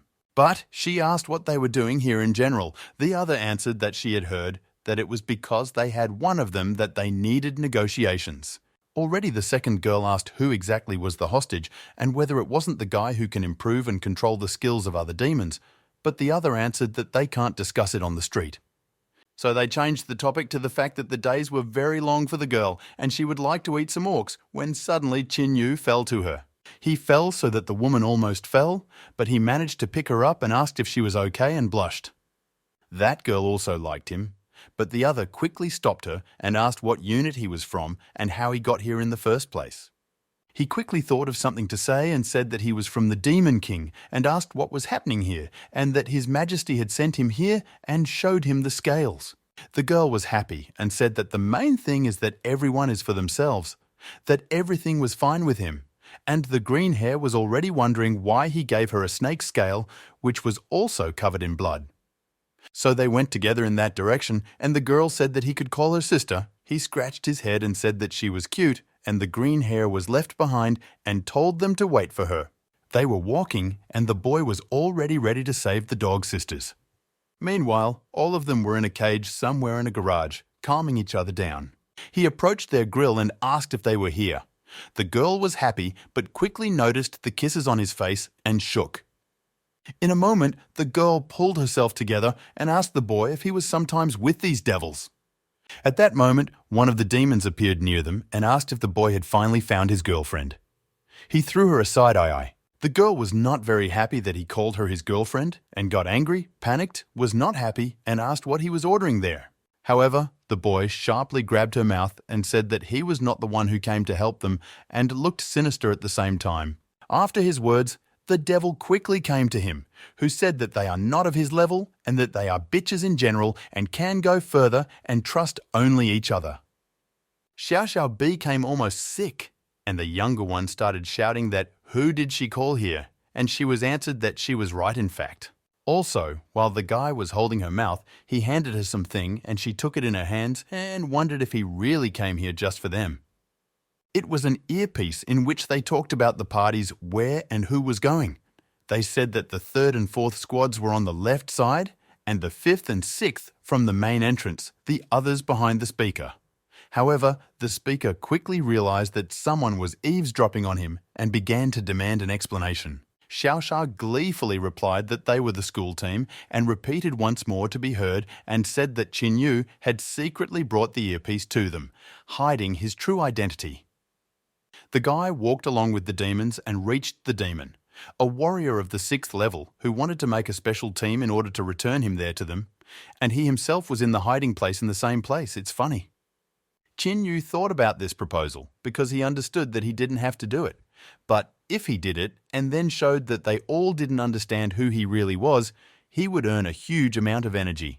There were enough demons that raised their hands, but most of them did not look like a hero, as they were armored or more intimidating, but no one said anything and simply said that they should congratulate their heroes. Each of the demons approached the superior, who told them that if they successfully completed this mission, then they would be generously rewarded. Also for this, a demon appeared, which could move them to different points, although not one of them was supposed to lead them directly to the boy he was. A little not understanding, he stood, and so it sent him somewhere, and he fell. And when he fell, he heard a voice, and it was other people who thought that he was a member of the royal guard of demons and wanted to attack him, for which he was a little unprepared and said that the devil would take him to get here. He was followed by other demons who wanted to fight, but were ready for blood, flesh, guts. But the boy, being the smallest of them, escaped quietly. Meanwhile, the elder continued to discuss that the demons will never be slaves. They will defeat them all and not fall face down into the dirt. Well, the slaughter began. People shot at them, others had their own forces, everyone was for himself. And the joyful boy ran away from the battlefield thinking that they had found something to play with. But he was the smartest and quickly left, and everyone didn't care about him. He continued to run and ran into some building and hid in some room, hearing how they were trying to find him on the street and in the building, but he could not allow himself to be discovered.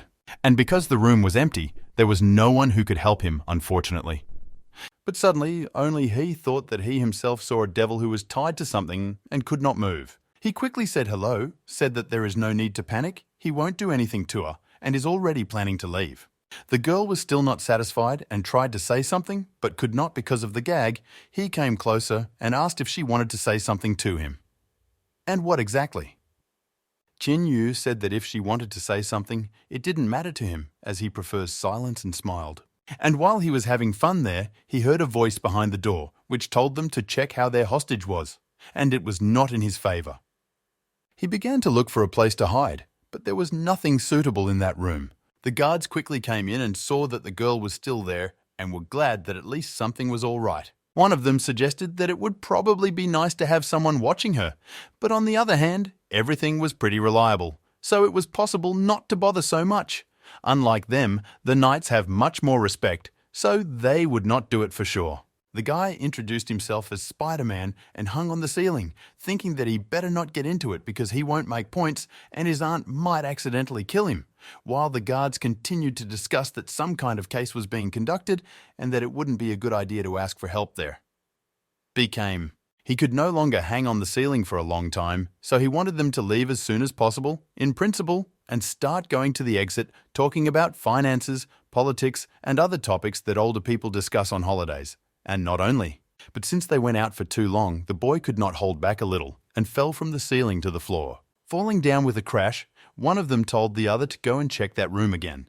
The guy who was behind me all the time, understanding that things were bad for him, because there was nowhere to run, and they were definitely coming to him. While he was thinking about what he should do, he did not notice how he took the girl by the chest, who after that began to be more indignant. Qin Yu shouted even louder, telling her to stop talking, or rather humming, and whether she didn't understand him or something. But he quickly realized his mistake, and that he shouted much louder than the woman. And it finally dawned on his wonderful head that he somehow behaved too loudly, as for a person who is hiding, And they had already burst into his room and started asking what those sounds were, and right in front of them was a guy sitting. You saw a rather interesting picture of a guy sitting next to a girl holding his hand on her chest, and you didn't even know how to react to it. And while she was trying to understand what was happening, he quickly appeared behind their backs and asked for forgiveness. But out of sheer stupidity, he punched one in the other's face, after which both guards fell. The woman continued muttering something, and the young man was surprised that she still wanted to tell him something, and why. Eventually, he removed the gag from her mouth and asked what her last words would be. She quickly began to say that she was a demon with boiling blood and repeated herself several more times. He once again asked if she really had boiling blood. The woman answered that she did, and that's why he had to save her. Suddenly, he raised his finger and asked if she had any proof of this. The girl replied that she had, and could give even more. She has at least these people who know who she is and have proof of this. However, the young man did not like this answer very much, and he asked if she had any physical evidence, to which the woman replied that there was, because only demons with such blood have V-shaped horns. The guy exhaled heavily and said that if she had already caught her, what was the point of her now? She replied that it was all a coincidence. If he wants, they can work together, and in general, in the past, demons like him did not even bring her slippers, because they were unworthy of it. Qin Yu took her by the neck and said that he was interested in her after all, and now he was interested in working with her and seeing what she was capable of. But at the end, he asked if she knew that demons can gain strength by eating other demons. The woman also panicked and started screaming for him to let her go as soon as possible. Now, she was really panicking, screaming for help and begging him to let her go, and he was just smiling and saying that she had told him about it herself. Later, the other demons with whom he got here rushed there and began to ask what was going on here and that he should let her go immediately. They themselves wanted to get this woman, so they did not want to yield to him and began to attack him altogether. But the boy quickly wrung out, saying that he was just fixing her necklace and did nothing of the sort. The demon was embarrassed, not expecting such an answer. And as a result, that demon retreated together with the girl, saying that he had done everything right. But one of the main ones said that everyone was already going to the portal, that it would be opened soon. But the boy was not found here anyway. Qin Yu also understood that he definitely wanted to kill him. But nevertheless, he did not do it. And as soon as they left the room, they began to attack and shoot at them. And that's why a woman's nose hit her head and separated her from her body, making others angry. While others were wondering what to do, others began to attack. And they decided that it was all in the ass and began to run away with all their legs, all the demons together with Qin Yu. The hero burst forward, and the demon who was running behind him with the woman asked him to stop and slow down and let him go ahead with her. But he did not plan to do this. The carnage began. Everyone came running. People attacked from one side. Elephants began to attack from the other. The demons did not know where to turn and where to run, and he continued to bully at the hero because he did not want to let him go. Due to the attack, the demon who was carrying the woman was forced to drop her and run away because his head was cut off. But Qin Yu was able to quickly grab her and considered himself a professional. But while the others were fighting not for life, but for death, he calmly went with her to the portal. The guy threw the woman into the portal and heard a weak voice asking for help. As it turned out, it was a skeleton-like demon who said that his uncle was in charge of this operation and that he would reward him handsomely if he helped. However, the boy was not interested in the reward and simply broke his skull with his foot, but most importantly, with a positive attitude. And at the end, he added with a smile that he would ask his uncle to choose the most beautiful coffin for him. But the others had already noticed him and wanted to start attacking him. But he reacted quickly and decided that it was too dangerous to stay here, and he had to get out of there, and that's what he did. But he quickly went through the teleporter like a real macho man to other demons. As soon as he passed, they started asking him where the nephew of another demon was, and they were angry that he did not come for him and asked what happened to him. Qin Yu cried and held his head. "You said that he died in battle. He died without a single sound that a true hero likes." He was asked if it was true, but the boy immediately returned to his manner and said that it was a joke and that he was actually very miserable and died because his leg was cut off. And before he died, he asked him for help. But he added that, unfortunately, he could not help him. He was a little angry, but did not show him anything. In the meantime, the woman woke up and started asking where she was. They answered that she was safe and was at their headquarters and asked how she was. She whined and began to ask who was the person who saved her and that she would honestly and generously reward him. Qin Yu raised his hand and said that it was him. The woman almost had a seizure and grabbed her heart. The woman began to scream loudly and a golden circle formed around her. Everyone didn't understand what was happening, but the guy took the situation into his own hands and quickly hit her on the head with it. One of the main demons began to ask what he was doing, but he didn't have much time to find out the answer because bats flew to him and started saying that things are bad. Because people activated the teleport and now they are teleporting to them. They did not understand how the people knew where they were, but the people had already managed to free everyone they had captured. And Qin Yu smiled mysteriously as he realized that the rescue team had arrived. The chief started shouting that they all need to go to another headquarters and that the horned demon who was our hero should quickly take the woman and take her with him and that he is now responsible for her. The guy immediately agreed as much as he understood that now it is not worth wasting the time of the fast and simply said that he would do everything as best as possible and began to take the woman to himself. He needed to act on the plan, so he just took her and started running with them all in some direction towards the door. They ran into a building and one of them called out to him, but he did not stop and ran inside. And there was already an even stronger demon waiting there, who was the strongest demon, a berserker. And also, he closed the door right in front of that demon's face, and the oldest noticed it and asked what he did and why he did it, smiling, and he didn't even have a rank written on him. He was so scary. But the boy didn't understand what it was all about and why he was being presented with anything about it. The guy was holding a woman who wasn't very conscious of the fact that if the orcs aren't here yet, it means they don't have very good teleporters. But he asked whether their mission is to save the girl. The demon confirmed and said that all the boy needs to do is hand it over to him and he will have a worthy reward. The guy smiled and said that first of all he is a thief, not a gentleman. So first you need to agree on the price itself. But he replied that if the price is not worthy in his opinion, then he will keep it for himself and will enjoy it himself. The elder demon himself panicked and said that he could give a high-level demon essence in return, which could increase the strength of his magic armor. The boy asked again, and then the demon answered that he could give some other essence that could improve his self-healing and asked if that would be okay. Qin Yu didn't like the tone with which he was addressed and what was said to him. So he decided that if he didn't take the high status of that demon, he could offer some kind of cheap instead of a normal reward. The guy continued to hold the girl and decided to ask what exactly it means to improve self-defense and self-recovery. Before she could say anything, the girl clung to him, saying that she didn't really want to leave him anymore.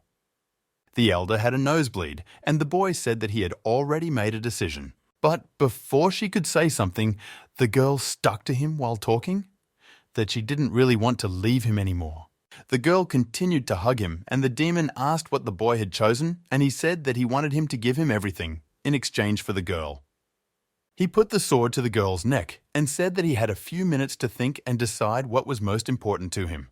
He pondered but then raised his hand and said that he agreed to Qin Yu's terms. He gave something to the boy, I think it was force, and told him to give the girl. But the boy raised his finger and said that he had one more request from someone, and the demon was out, surprised that he hadn't finished yet. He already wanted to mock and scold the boy for taking on too much, but the boy finally told his request that he would tell him how to use that power. This ability should be used at the best opportunity in battle, and not only. Here he was surprised and asked how it was that he did not even know how to eat essences, and then a girl spoke up and said that she could teach him. He asked if she really knew how to do it, and she answered that of course, because the dear demon in purgatory knows how to do it, how it is done. Essence absorption was only a demon's ability. This ability should be used at the best opportunity in combat and not only or before someone takes it away. The guy finally pushed the woman away and she fell into the wall. She didn't understand what it was alluding to and said that she was playing such a game for the first time and was wondering what would happen next. And he replied that she should stay like that for a little while longer. But he immediately took that essence and ate it, and immediately everything improved 1,000 times, and he liked it. And he decided to try his luck once more and asked if there were any other such balls ready. and he was surprised because he digested them so easily, because it takes several months for an ordinary demon. The demon exhaled heavily and said that he was afraid that he would die if he swallowed even one more. But he really hated him after all this, and the boy stood there not understanding why he had dinner on him and why he hated him so much. And suddenly the system began to show that someone was behind him, and he tried to react to it as quickly as possible.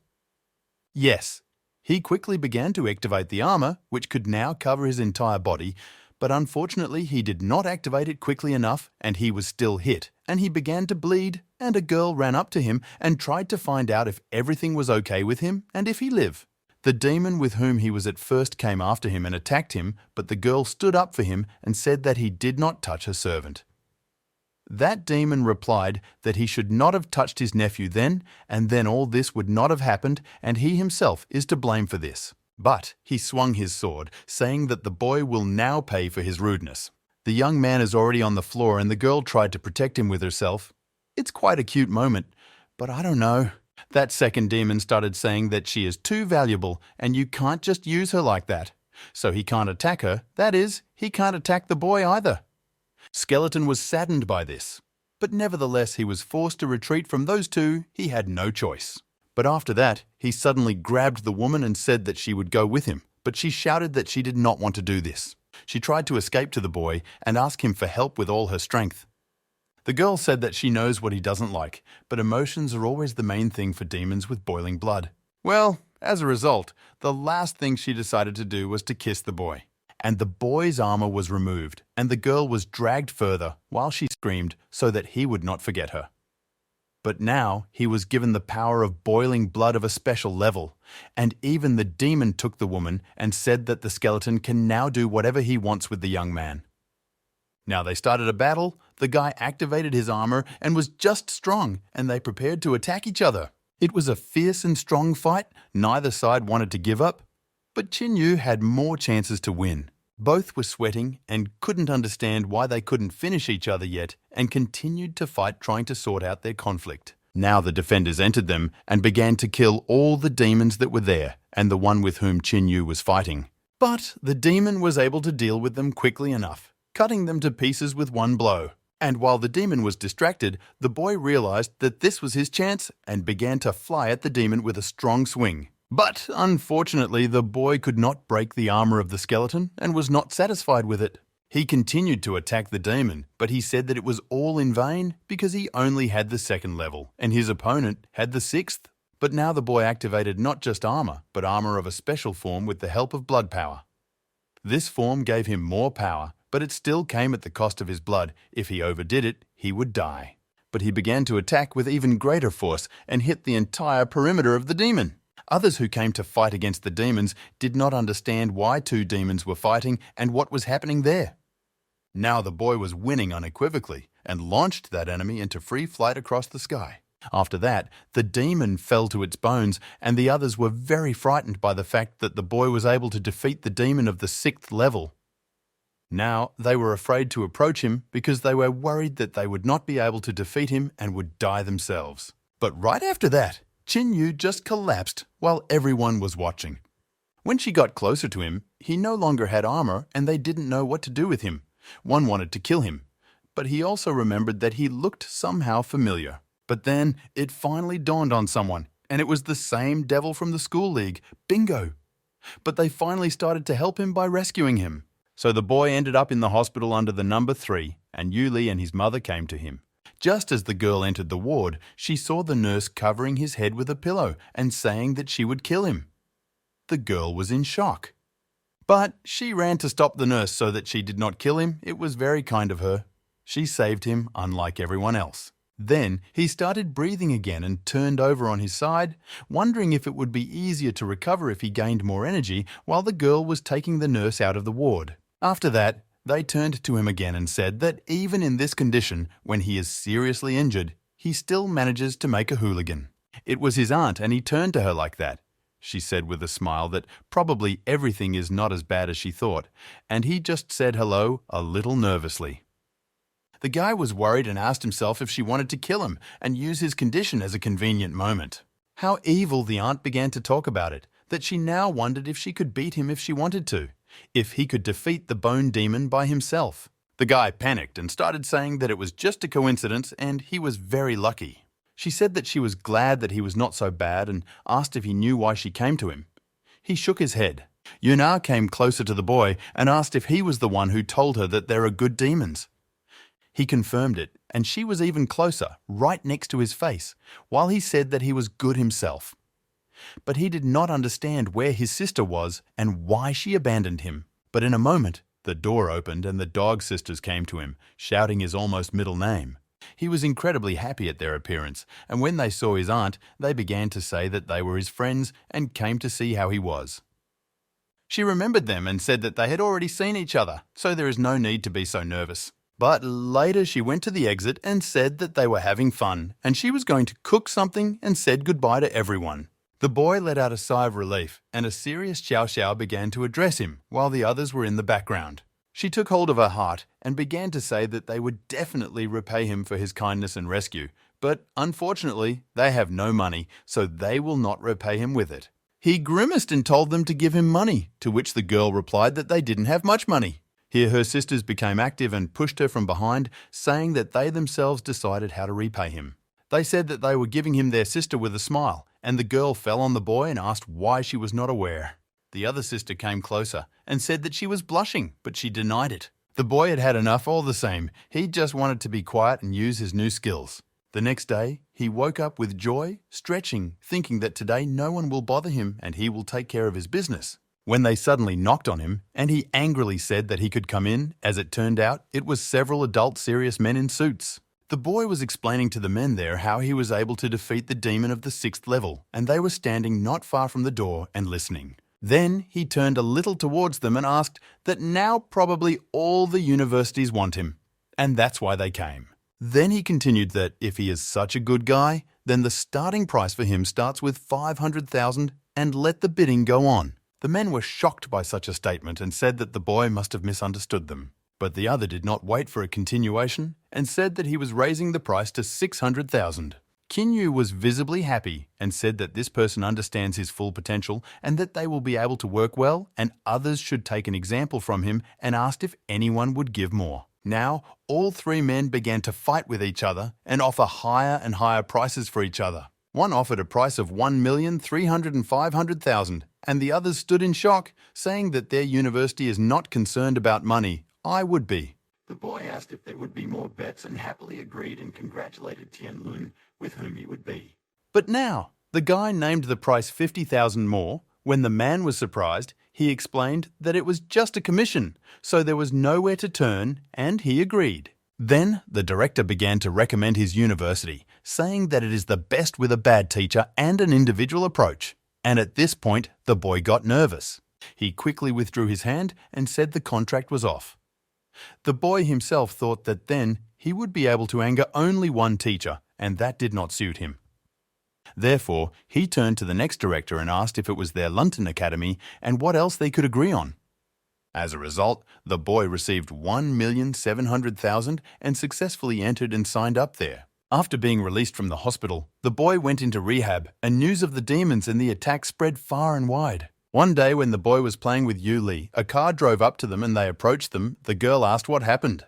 They didn't answer her and just asked if her mother was home. They didn't seem very friendly. The girl wanted to answer yes, but she couldn't because the guy covered her mouth and said that the woman was not at home and she had gone somewhere. He was asked if they would tell me how long she would be back. He thought for a moment and answered that in 10 minutes.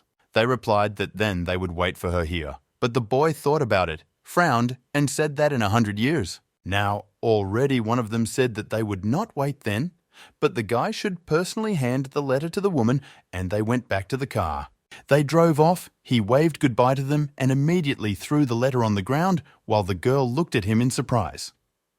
Then the girl began to take out the letter and ask why he threw it away, since it was for her mother. He hid his hands behind his head and began to explain to the girl that the soldiers had started handing out letters right after the demon attack, and why she thought they had come to them if her mother had been a warrior in the past. The girl quickly understood what he was getting at and asked if he thought they wanted to take her back as well. Yu Li became indignant, saying that it was a long time ago and her mother now has many health problems and cannot go there. And now she will be of little use on the battlefield. The guy hugged her shoulder and said that they just need a good officer who knows her business well, and a good general will be able to save many victims. Then he took her by the hands and forced her to tear up the letter, saying that it would be better if they just pretend that no letter ever existed. He left the girl and called her that he was hungry and they should have something to eat. Yu Li herself stood thoughtfully. She looked at the letter a little more, and in the end, they took it to their room, where she glued it in parts with tape. The girl began to read a letter in which it was described that a small portal had opened somewhere in the north, but their portals were easy to destroy. And when they are broken, a certain phenomenon is formed in which all sorts of strange things and changes occur. And it is in this way that various places where they and other invaders get into their world, but not many of their warriors can get there. But it is precisely with the help of these heroes that it is possible to save their world and prevent other demons from entering it. But over time, such places will become more and more, heroes will not increase. The creation of portals was a bad sign, as it is very easy for demons to break through them, and very soon it can turn into a huge mess with many victims. She read, and there she told that there is also a good one, which consists in the fact that the channel has not been blocked yet. But they would like to ask her for help. Yu Li looked at her suit and read that it was written by the city administration with respect. She was determined and said that she would not let her own mother be put at risk. The girl put on her combat suit and said that she would do everything herself without anyone's help, and went to the exit. However, as soon as she left her room, she met a guy who asked with a terrible smile where she was going. She punched the boy with this strength of hers, but only then realized that it was Qin Yu, but it was too late. The guy flew away from the force of her blow, and the girl hoped that she would not kill him by accident, and there was certainly noise there. However, it was all in her head, and in reality, he just calmly withstood her blow and took her hand, again asking where she wanted to go. The girl thought for a moment and answered that she was just going for a walk, to which he said that he would go with her then.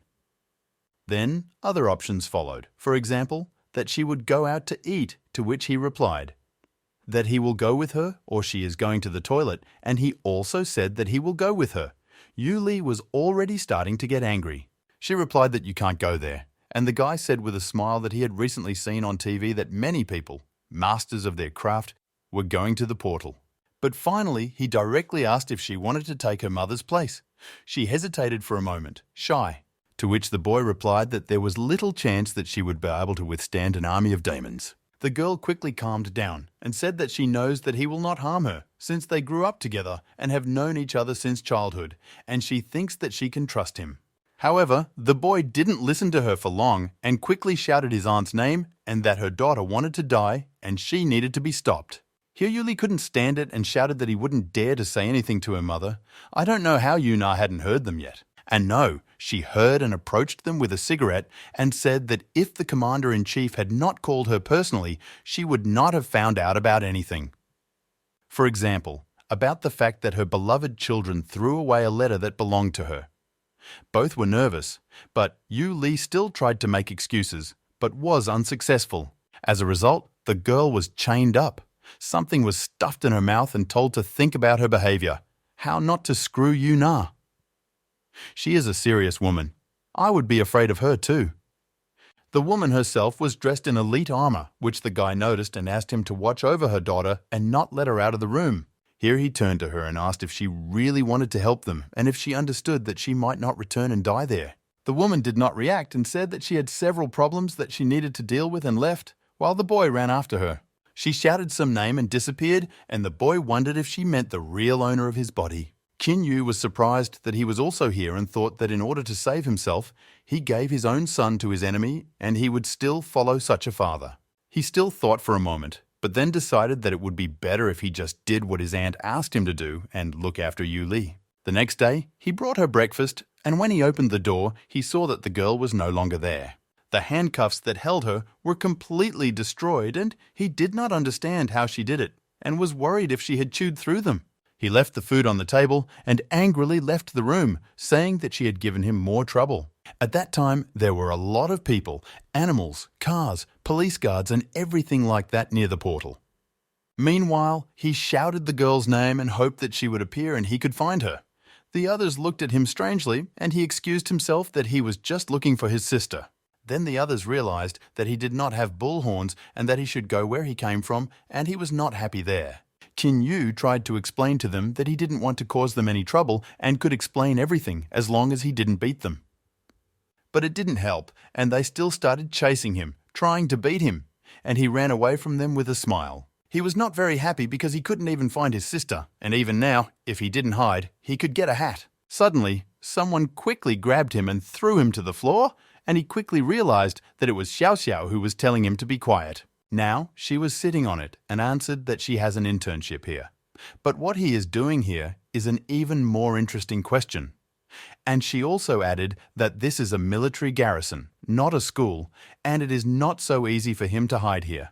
Also, quite soon, other sisters approached him and also greeted him, some joyfully, some not so much. Qin Yu stood up and said that he was looking for a sister who had run away to join the army. One of them asked if he was talking about the same Yunai's daughter. The boy finally stood up and began to breathe, and Xiao Xiao asked her sister if she did not see him, and she answered that she did not see her on the street, and maybe the girl used the gate of time and place. This already scared the boy, who was worried that it was so easy to get into the army and that he would have trouble if that was the case. The girl also said that his aunt was already here, and he realized that if he did not have time to return Yuli by that time, he would definitely have a lid and a grave. One of the sisters quickly approached him and said that this could be resolved quicker if he joined them, and then they would help with the search. The boy blushed from such proximity and quickly agreed to such an idea. The younger one decided to quietly ask why everyone decided to help him so much, to which one of the older ones replied that they wanted to extort money from him later. As a result, he was taken to team leader Hu Di, who asked if he really wanted to join them. Other girls advertised him as super strong, generally a hero and a whole Hercules if he wanted to, and he was only happy. The woman agreed in principle, but said that if he wanted to join them, she needed to check him first, which the others did not expect. So, the woman asked him to go and pick up something that she pointed to with her finger, and everyone was watching. He looked at the tank standing on the other side, and thought that this does not seem like such an easy task. Nevertheless, he went to him and was able to pick him up without even using too much force. The sisters, who were no longer surprised by anything, encouraged him and said that he was a great man. As it turned out, the woman meant for him to lift the box, not the tank. And for some reason, everyone was surprised that he had so much strength and how he was waving like that.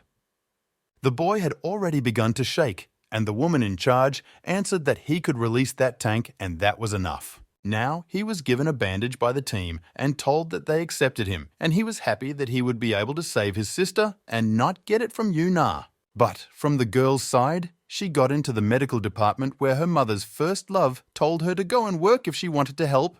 While her husband was carrying her away, she made cute eyes and asked to stay in his room. He finally let her go and said that even if he was kind and loved her, he couldn't leave her there considering the girl's weak skills. He began to walk away from her and said that he had set up security for her and that it was best for her not to come forward because her mother had already lost so much in the war and did not want to lose her daughter as well. But she tried to answer something else, but it was too late and the husband had already left. But the guy already had a serious helmet and was saying that he was going to save her with the girls in the background. However, he also had to help his department and was very tired by carrying various things and so on and does not understand how long it will take to find a girl in all that. But he complained about this to Xiao Xiao, who offered him some water. While they were sitting and resting, a huge demon giant mutant monster decided to visit them. He was huge and of the 5th level, and they tried to defeat him, but not very successfully, because he was winning a lot.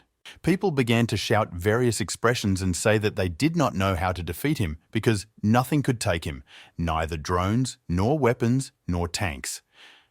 But they had drones that could be controlled by people and be inside, so the guy who was in one of those decided to fly to the monster and fall on it. In the end, he activated the armor and began to attack the huge monster because he was already confident in his strength for sure. Thus, the boy was able to distract the monster, and other warriors were able to start attacking and defeating. By the way, the monster has a serious ace. By the way, he now had improved armor because of the monster he defeated before, and he jumped to the girl in a drone that flew to him specifically. Everyone else followed them, and the guy decided to check his status in the program, and the indicators there were quite excellent. But Now he also got an upgrade due to the giant monster that he can also upgrade, and he wondered if he could reach the level of that monster. And what would happen if he attacked 10 monsters at once? In his imagination, everyone talked about how good he was and how strong he was and praised him in every way. He was incredibly motivated, and the other girls looked at him like he was crazy. But what could they do? And Qin Yu himself was glowing. But something changed. At first, he didn't understand what, but he quickly understood what the matter was about, while the girls said that it was incredible and this is power. In the end, everything fell into place, but another problem appeared in the form of his aunt, who went straight to him, and he normally slept like that. When they got out of the flying machine, he had to go to his aunt, who began to ask why he was here instead of looking after her daughter. Everyone else watched and waited for the drama. The guy was very nervous, so with a protective mechanism of laughter, he joked that a man can't catch up with a horse, but he accidentally lost Yu Li. The woman once and was angry, but she already knew that the girl was able to escape and was with her uncle, so she thought that the boy had really changed and become better if he himself came to look for her. She thought that the boy was just pretending that he didn't care, and sharply told him not to come back until he found her. She pulled him closer and told him that in the future, he should not agree to something that he cannot fulfill. The boy decided to ask what would happen if he didn't stop, and the aunt answered that then he would die. Then she hit him on the head, and the boy said that he would definitely find and return the girl, and confidently went in the other direction. While he was walking, he was called out by one of the chiefs, whose name was Li Ku from District C, who called to talk. The guy immediately straightened up and said that he was not well and had to find the sister he had lost, but he would definitely find her. Pistols were immediately turned on him, and he was a little frightened, but tried to hold on to the pile. Then Qin Yu added that he was serving in the country. The chief just laughed and took him and hugged him and said that the youth is smart and gone. The woman stood with her sisters and turned to look at the boy who was already walking with other soldiers and wondered if it was already too late. Now, both of them were sitting in a small room together with the guard, and the man started saying that he needed help, namely a request. The boy looked at the guards behind him and wondered if this was really just a request. But Li Ku continued that he wouldn't force him to do anything, but wanted him to listen. He said that, let the man speak and continue, so he began to speak, showing on the map that they have points where demons are sitting, who want to get the key with which they can freely attack humanity. The guy realized that he wanted him to take the key faster than the other demons, so the man abruptly put it down from the table and bent down as a sign of honor and said that they would be able to distract the demons in the front line, but he would have to do the rest. He had the right to refuse, but they ask for it very much and will be grateful. Qin Yu turned away from the man and said that he should think about it first. The woman then said that she hired a group to get him out of there and said that he needed to deliver something to Yu Li. And the boy asked in response how big their chances are of winning this war. Yu Na gave the boy a pendant that he should give to the girl, and the boy nervously asked if the woman would go with him. She turned away from him and replied that she would not go to her place with a boy. The guy held the pendant tightly and tried to explain to the woman that he was worried, because she is no longer the same as she was, and her strength is not what it used to be. She walked away from him and said that it didn't matter because the country came first and everything personal came second. She turned to him for a moment with a smile and said that she had to do it. She would not back down at this moment. She shone in his eyes like never before, although he had seen her in different states, but never like this. He thought that his sister had once told him about the revival and thought that he had missed his chance and now just watched as the woman and her army went off into the distance. After standing a little longer and smiling, another girl approached him and said that it was time for them to go. The boy threw her a pendant and asked her to give it to Yu Li, and he still had some unfinished business. Xiao Xiao panicked a little and started telling the boy to get in the car immediately and not go anywhere. But the boy didn't care anymore, but he ran in the direction where that army went and said that he was going to die. All the other sisters just watched him run the distance and were just a little surprised, but not too much. As a result, the boy went to the man who offered him a serious mission and said that he was interested in their plan of action. The man was very surprised to see that the boy agreed to this, since the chances of winning were very small and almost impossible. The guy smiled, shook his shoulders and said that he just felt like it and who knows why. Then I looked out the door at dawn and said that it was possible because of the opportunity to see such an incredible sun. Here the man was already surprised, thinking that it was not the sunset but the dawn, but he quickly dismissed it. Li Ku approached the boy, took him by the shoulder, and said that since the boy had decided to join them, they had to change the plan a little. He was also given two rather useful things. One was a layer that was supposed to help him teleport in space for 10 kilometers, and the other was a sword that accumulated energy and could help at a critical moment. As a result, we provided a lot of unnecessary things, which he understood that there was a 50-50 chance that they would work with help and that it would not help much. But she explained the plan to him, that he would have a day to confirm his location, and then they would begin the attack. But otherwise, if there is no news from him in a day, they will still attack. But from the weak side, because they needed to destroy the passage. He added that success or failure depends on the boy himself, who in turn asked how he got lost among the demons. He replied that there is one method and began to work the guy so much that even the guard on the street heard it. Then they acted out a scene where the boy began to attack the leader and the latter hit him back. The boy, who was forced to kneel, turned to the man and looked at him strangely with the words in his head that this was his plan. Then they locked him in a cell and asked that the guards keep a close eye on him. Other demons began to congratulate and say that he was so cool and wondered what he had managed to do to him. Qin Yu replied that he did what he had to do, but unfortunately he was caught and thrown there and had to wriggle out. Then the demons asked if he had a key. The boy replied that of course he didn't, and everyone got upset and said that he was just a fool. Then he saw how the guard went to the other side and said that maybe he doesn't have a key, but he has the power, and started breaking the bars. This surprised all the demons who were there. How many? The lattice was special and no one could break it or bend it like he did. The guy came out of the cell and asked if they were going to leave at all. They quickly understood what was happening and also quickly followed him. While they were walking, the boy noticed that no one was there and told the others about it. One of the demons suggested that they must have found where their army was and headed there. The guy asked how this demon knew this, and he answered that they are a special forces and know more than others and they should tell their superiors about it. Qin Yu smiled slyly and agreed with the monster, saying that they definitely needed to go there then. And he himself was glad that their plan worked. A serious woman and her guards were sitting in the tent while she was reading a book in silence. She looked at the phone and told those who were hiding on the street to be let inside. When they arrived, they went into the first tent where there were quite a few high-ranking demons who had a message about a traitor in the form of a guy whom they understood after the first meeting in the past. And also, an interesting fact in their world, they use Nokia. So, a guy came up to her, she asked his name, and he answered with his new invented one, Ta Wei. Then she raised the word sitting and asked what strength he had. He replied that he was still in the process of gaining it. Then she asked more precisely what level he was at. He answered that C and then D and was not thinking about it at all. Then the girl clarified that she was talking about age, and he realized that he had mixed up 3 eyes and answered that he was 18. She got angry and said in words that she was talking about age, and the guy replied that he is really 18 and he is not lying. Well, at least about that. Nevertheless, she did not trust him and said that he really was something else from her. But the question was, what exactly? Qin Yu tried his best to look the most friendly and generally cinnamon roll. However, it did not end very well, and for him, he was rudely thrown out of the same tent. He was thrown out by the girl's bodyguard on her orders, and she stuck to her opinion that he was a real idiot. But her bodyguard noticed that something was wrong. Something was unusual about him, and he understood it, but did not say anything yet. The guy got up from the floor and remembered the times when he constantly heard this from everyone around. Almost nostalgia, but he was almost not injured.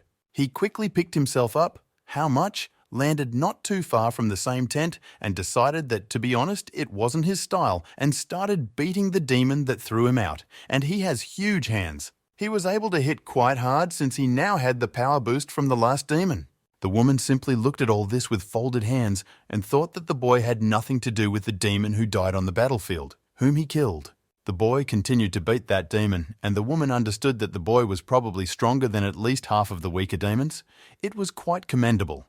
However, the woman understood that a good demon could easily defeat him, and especially one like her. At least he didn't have that many skills. He was ready to inflict the final gift on that demon, but he was stopped by a woman who said that he had passed the selection. At some point, she stood a little awkwardly because the guy didn't understand anything, and the girl just stood silently. She spoke and said she was Commander Cullen and told him to follow her. Although he doesn't really understand what is happening, he just obediently followed her, but he didn't have much of a choice, to be honest, and it was dark around because it was night. They came to her office again, and she asked for forgiveness for the relationship with him since she only recently found out about the demon who betrayed them and was very worried not to take him by accident. She continued that she had heard that that demon had incredibly strong armor and regeneration, and that was why she was checking them all out personally. He began to play the hero and say that he understood everything, her actions and experiences at the expense of this, and in his head he was talking to himself about which side he was on here. Then she smiled, saying that she didn't see in the file about that demon turning into a giant, and she would like to take him to her squad because she thinks he can be trusted and she would like him to work for her. Qin Yu blushed as he said that he was happy to work for her and had been waiting for it his whole life. She then told him about the portals and that the humans had found out about some and that they had to protect them with his people. He quickly put his hand into a fist and said that he would do everything in the best way and as soon as possible. Maybe she advised him to get as many people as possible into his team because that way he would be safer. And who doesn't want to be safe, right? Right. So if he doesn't want to be killed, he better act. The guy, like a real soldier, took what she gave him, saying that everything will be done and that's it. After that, he immediately went behind the tent, took that document, took out his phone, and decided that he should quickly take a picture and send it to his aunt. As it turned out, demons live in a dishistoric moment. That's why they used Nokia, because the internet and communication did not work for them. That's why he quickly came to the same woman and asked if she was catching a connection somewhere, because he really needed it, and he was spinning around hoping to catch it. The woman replied that there is no connection, but only for verified persons and with a certain password, because they do not want someone to pass on their secret information. But she pulled out her cool demon phone and gave it to him, saying he could contact all the demons he needed through it. He pretended to be very happy and took the phone from her, but in reality, it was definitely not what he wanted. But what can you do? Later, the guy didn't even try hard to hide anything, so he immediately started taking pictures of him. The woman asked what he was doing, and he simply said that it was nothing important and you shouldn't pay attention. Then she suddenly realized that he was taking a photo of the document she gave him and shouted for him to stop and immediately dropped the phone while he went about his business. After that, she immediately attacked him. I can't blame her. He could have tried a little harder. But she was quickly able to get his regular phone and understand that it was an enemy phone, and here she had a puzzle. She put her hand with an incredible manicure and claws to his neck and asked if he was their enemy. Although here, in my opinion, everything was already clear. It was night on the street. Meanwhile, the main lady's palace was busy. She kept her claws at his neck and asked if their spies were actually so stupid as to use even unhidden foreign equipment. And how smart our guy is, he immediately smiled and said that the woman herself bought other people's things. The woman immediately began to make excuses, saying that she did not have anything like that. However, the boy quickly managed to get some incomprehensible remote control from her from the most reliable place. As it turned out, it was a massage chair remote control, which was enemy equipment and which he immediately threw it at and turned it on. Qin Yu praised her for knowing how to enjoy this life while the woman was shaking completely. I tried to say something, but the guy increased the speed of the chair, and she asked him to stop the chair at least for a moment. She was all sweaty, and the guy asked if she now understood why he had a phone, to which the woman replied that these are completely different things and that you can't contact enemies through a chair. The guy also had a plan for this, and it consisted of the fact that he began to tell that he works undercover and that people hide their weapons in small, inconspicuous things, for example. Then he showed a clock that, with certain actions, began to explode and thereby slightly blew up some guards on the side of him. The boy himself did not expect this, so he began to make excuses that he did not want to do it and that it was all just a coincidence. Next, he showed a pen that became a shocker and could shoot electricity, and just in case, a demon from the water passed by. That's how he killed that demon, saying that he is clean, because to use the phone according to the meaning, which means that everything is okay. Nevertheless, she was smart enough to understand that it was all a scam, and he understood that he had to run away. The guy was a genius, so he realized that he needed to get out of the way and suddenly kissed the girl. Also, his plan was to quickly pass her a pill in this way, with the help of which he could impose anything in the first 30 seconds. Therefore, he quickly said that she could not doubt him, and she quickly believed it. But at the end, he added that he had to go. The other soldiers praised him and told him how well done he was for defeating her and being alive, and that now they would always be on his side. Therefore, when the woman understood what had happened and came to herself, she realized that her troops, as well as the boy, were no longer there. She began to worry and ask herself what had happened and whether the enemy had entered the camp. However, the commander noticed one fiery demon and began to ask him what had happened and what would happen to him. That's when he started to tell that the guy took everything, even the cattle, and he himself only managed to hide, and the woman in response started shouting at him because he didn't wake her up. The demon said that he tried to go to her, but the boy hit him on the head with a stick and knocked him out, and the girl was shocked that all her defenses collapsed. But at the end she started to scream, spreading her big black wings. She was not at all happy with this result. The guy himself returned to their military base and handed over the documents to another officer while pissing right in that officer's face. The officer was shocked that everyone from the Karen army was here and brought from there by the boy himself. Then something must have hit him in the head and he said that he was Karen. Everyone was shocked and almost flew into space from such information. And then he generally began to convince the same officer that he was really a demon of desires and his appearance meant nothing. Then he showed his muscles where he said that he was born to fight, and the other demons who came from the same Karen just stood in shock at his actions.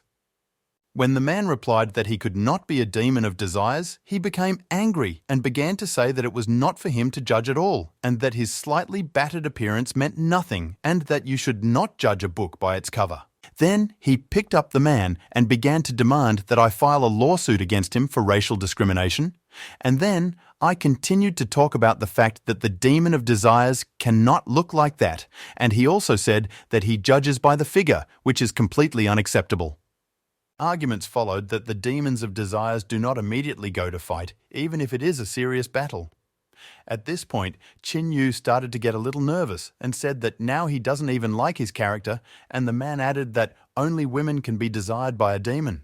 Here he already began to defend his gender, but then, realizing something, he put the man on the floor, who, by the way, was quite short. But he answered this remark by saying that he is androgynous and can be whoever he wants.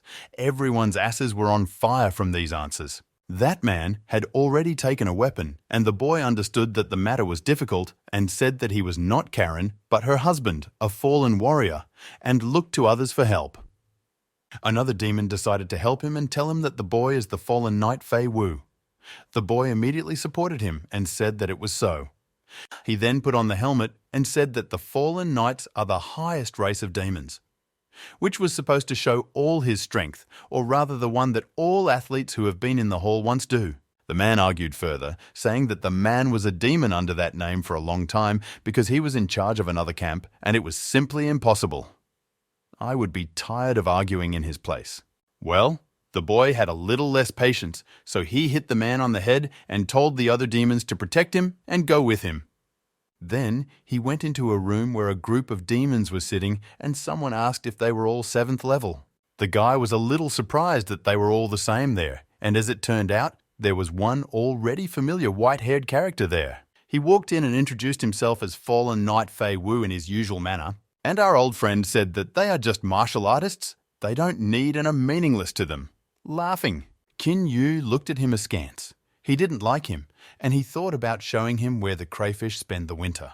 He swung and wanted to hit the white man, but he easily stopped the boy's fist and managed to taunt him. But of course he knew that. So he took out the pepper spray and said that it was all for surprise effect, and their roles changed a little. The boy screamed in pain and covered his eyes, while Qin Yu poured various spices on him, such as pepper, chili powder, and others. So in the end, he dealt with the white-haired man and was happy about it while he lay in the corner completely defeated. Another sinewy demon began to speak and said that Qin Yu had shown them his strength and he was planning to provide him with an army and asked if anyone was against it. No one objected and there was silence, but as a result, he was made cannon fodder and he lay with the others imitating the grass as the same most important role in the school play. After some time, cars began to drive past them and one of the demons asked the boy if they should be stopped, but he answered that no, they should let them pass, and he was really upset about the symbols. In the meantime, he managed to call his beloved Xiao Xiao, who quickly answered and said that they had received his notification and were already breaking through the defense line. He smiled and said that was great, but then she added that someone was chasing them and could he stop them. The boy quickly agreed, as he had not agreed to until then, and rose from his cover and told everyone to attack. After that, he stood in front of one of the demon riders and began to tell them that this was his territory and that they would have to defeat him in order to pass. They replied to him that they had an order and he should immediately clear the way for them. But the boy, as always, didn't care, so he immediately started to attack and said that now they will find out for sure which of them is stronger and cooler. And unfortunately, he hit not the rider, but the horse in the stomach, thus knocking down the demon that was on top. Then he once again threw his opponent to the ground and very culturally asked them to go in the other direction from them. He tried to convince them to let them in, saying that they were demons, but he quickly dismissed them, saying that he doesn't let anyone in, so he wouldn't let them in. The man tried to say that he needed to go back, but Qin Yu replied that he didn't care, and his job was to guard the roads, and it was the man's problem if he had to go there. Although he was already beaten, he continued to threaten the young man, saying that he would kill him and began to rise from the ground. The man wasn't just a snot, he still had some powers, so he activated his spiked super arm and went on the attack.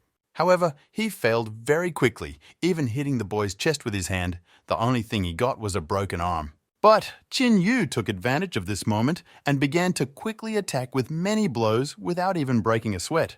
The man quickly gave up and started covering his face with his hands and asking him to stop and saying that the guy was a real demon literally and morally. Suddenly he got a call and the guy stopped and picked up the phone, asking why they were calling him and that he was busy and everything was fine on his side. Then he thought for a moment and threw his phone right in the face of the dude below, saying it was his. Even through the screen, I felt that pain.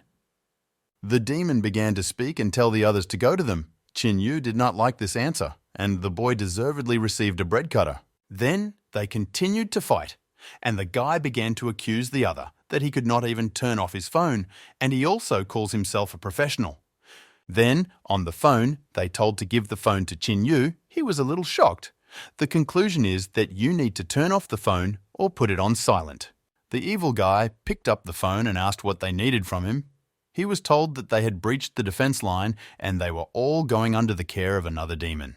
He stood and listened to this, and with grief he took the one whom he was beating on his shoulder and told them all to assemble and follow him. After a certain time, in their camp group, almost like Artek, they passed some mountains. That man passed out and began to wake up, and Qin Yu decided to pin him down with a smile, saying that the operation was successful and now he is a woman. The boy immediately woke up and started screaming to be let go and asking what they had done to him. In response, he stood in a pose and said that he was ready to serve him and listen to the following orders. Here the little man realized that the boy was the one who fell under his control and was not very happy, I wonder why, without a clue. Then the boy replied that he was glad to hear the commander and smiled imperiously. The man calmed down, got scared, and said that they are all equal there and you can just call him Karis and that they are almost brothers. Everyone was shocked that he said that. Qin Yu was the son of a bloodblade demon, his nominal father, and wondered if they could really be related to that boy. So he decided to inquire if the boy's father was really as great in battle as they said he was, and Karis lit up. But he began to tell that it was all true and that his father was the real demon king. Then they talked about the fact that that father had a large territory, that his own city, and that the boy had probably never encountered such a thing. Here Qin Yu was even surprised that the demon whom Yu Na hated was not even the strongest and most prominent. But his train of thought was interrupted as the boy began to say that since he was the captain and they were working together for the first time, he should get some sort of welcome gift. But he gave the young man some crystal. The boy was not very happy about that and thought that if he wanted to give something, he would have given something better. But I thought that a method should be found in order to get more chances on the battlefield for people. There was trash, carnage, fires and deaths and everything else. Not the best picture. But after some time, the boy and his team came to the portal and they looked at it. It was big and looked quite charming. However, the boy perfectly understood that it was a war that destroyed many lives just like that. But I hated this portal with all my heart. At the same time, the boy imagined what it would be like if he also died right there. Such a prospect did not please him. He decided that it was necessary to take away all the evidence that he was with people, so he did not give all the objects that were given to him to that boy and said that one day he would be able to get rich with them. And he was only happy to thank them. They said that when he becomes a general, he will definitely be remembered. The whole village believes. Then they began to deal with who was who and began to ask him if he was the same demon of desire that came under the control of Commander Karis. He quickly confirmed it and proudly said that he was the very first Fei Wu Knight. The officer who asked him this smiled and told him to follow them since his wife had already searched him. The guy was already a little shocked because he did not expect that his wife would be here and understood that nothing good was waiting for him. I didn't even understand how long he had been married. Nevertheless, there was nowhere to go, so in a certain time he was already standing at the door, peering in, trying to see something and asking if he could come in. The guy went in, and a woman whom he had already seen was waiting for him there, who asked him how he managed to attract all this, and that, because of him, they had to watch how the enemy penetrated inside. He was completely unhappy that she was here at all. And as soon as she said that, he immediately ran away, saying that he didn't need such problems, and the woman ran after him, saying that she would spoil him. Then he hid behind his almost brother, but asked him to help him. The boy was not happy and said that he was a general and that he would do anything here. The woman didn't care. That's why his brother got it. And he said that when he wakes up, she won't have a heart attack, hoping that she will change her mind about killing him. But she was also totally fine with that. She hit him with the cymbal so hard that he flew away like that normally. Landing, he wondered for a moment whether he had died, but unfortunately or fortunately, he was alive. But it is not a fact that he would remain like that for a long time before the woman ran up to him and wanted to attack further. But he grabbed her by the horns, thereby stopping her a little. And suddenly, he was so lucky that a sound started, which meant that everyone was going to a meeting. And she thought for a moment, thinking, why now? This is where Qin Yu joined in, asking if they should now go into space communication. Many times I stood in one place looking at something and was told that everyone should go there and attack people and thereby kill them. So, because of this incident, they didn't beat each other so far. Well, like them. The woman just left him alive for now. But they continued to be hostile to each other. While all the demons were standing, one of them said that it was probably necessary to take care of security and held something in his hands. He was holding an energy barrier device. Many began to ask if it was not an enemy object. The guy confirmed it and told him where it was, who said that his eyesight was good, unlike anything else, and patted him on the shoulder. And he continued that it was a valuable item for their enemies and where he got it from. The boy looked at Qin Yu, and Qin Yu just smiled, saying, "Go ahead and good luck." He continues by saying that he risked his life to get it and it was not simply given to him. Other demons quickly started running to him and asking to show him how the thing works, but he was only happy and told everyone to come, and he would now show everyone a masterclass. This thing rose into the air and began to glow brightly, and our boy began to simply rejoice, saying that everything was going as it should. Have you ever wondered if it will stay lit like that for a long time, and what does it do at all? The subject did not start to say why it glows white and not blue and to think what it is, but then they did not understand that these were portals that people used when they started asking to leave. That's why that guy was quickly accused of being a traitor, and he got really scared. But, of course, they did not believe him and asked where it all came from and whether he understood how bad it all looked. He excused himself, as you say, that it was not his at all and it was thrown at him. Qin Yu himself did not understand at first what it was, but he was simply told to activate it and now play the role of being very upset.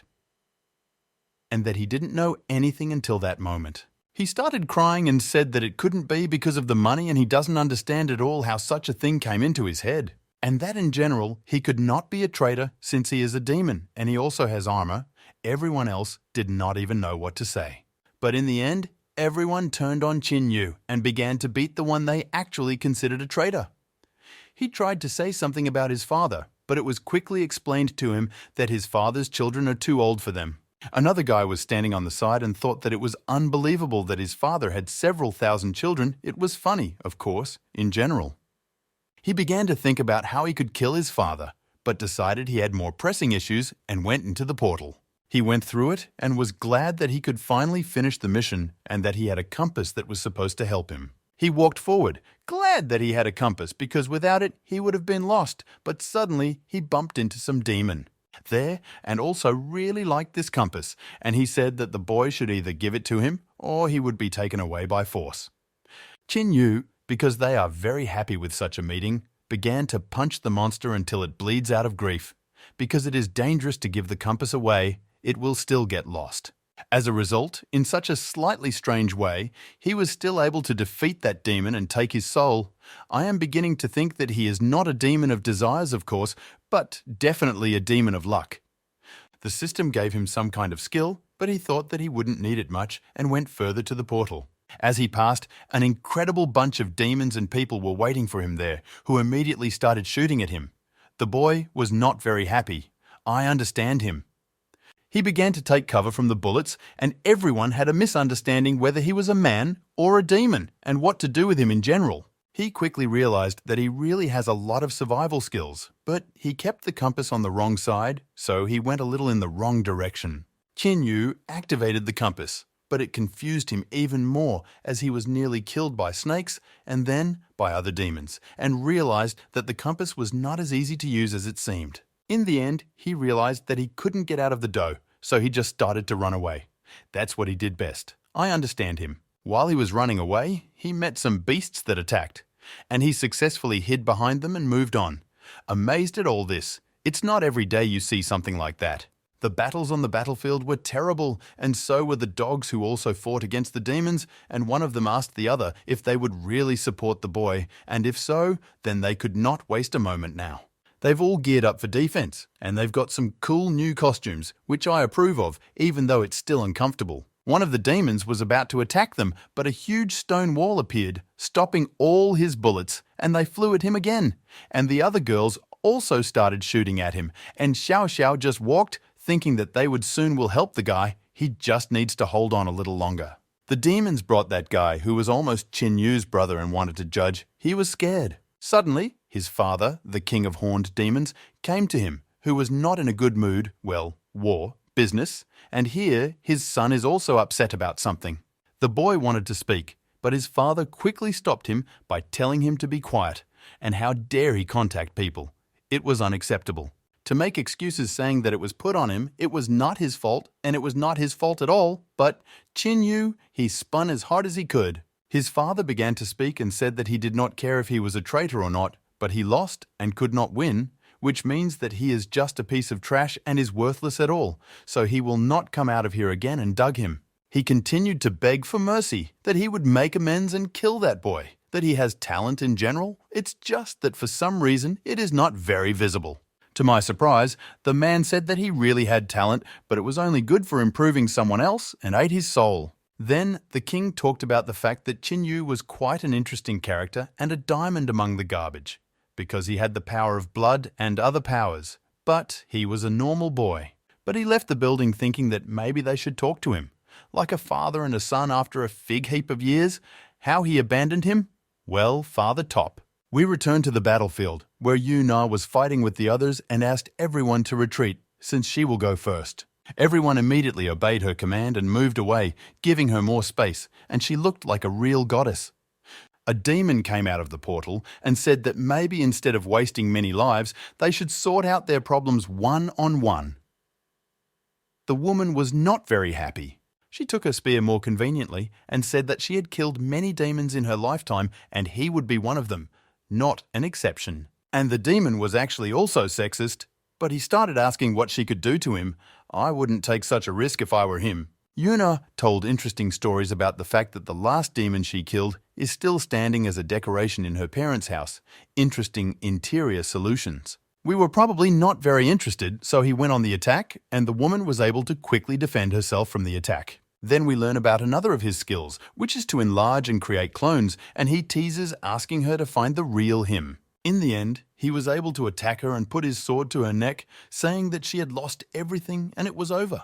However, one should not rush to conclusions, and she managed to repel his attack and hit a very painful place.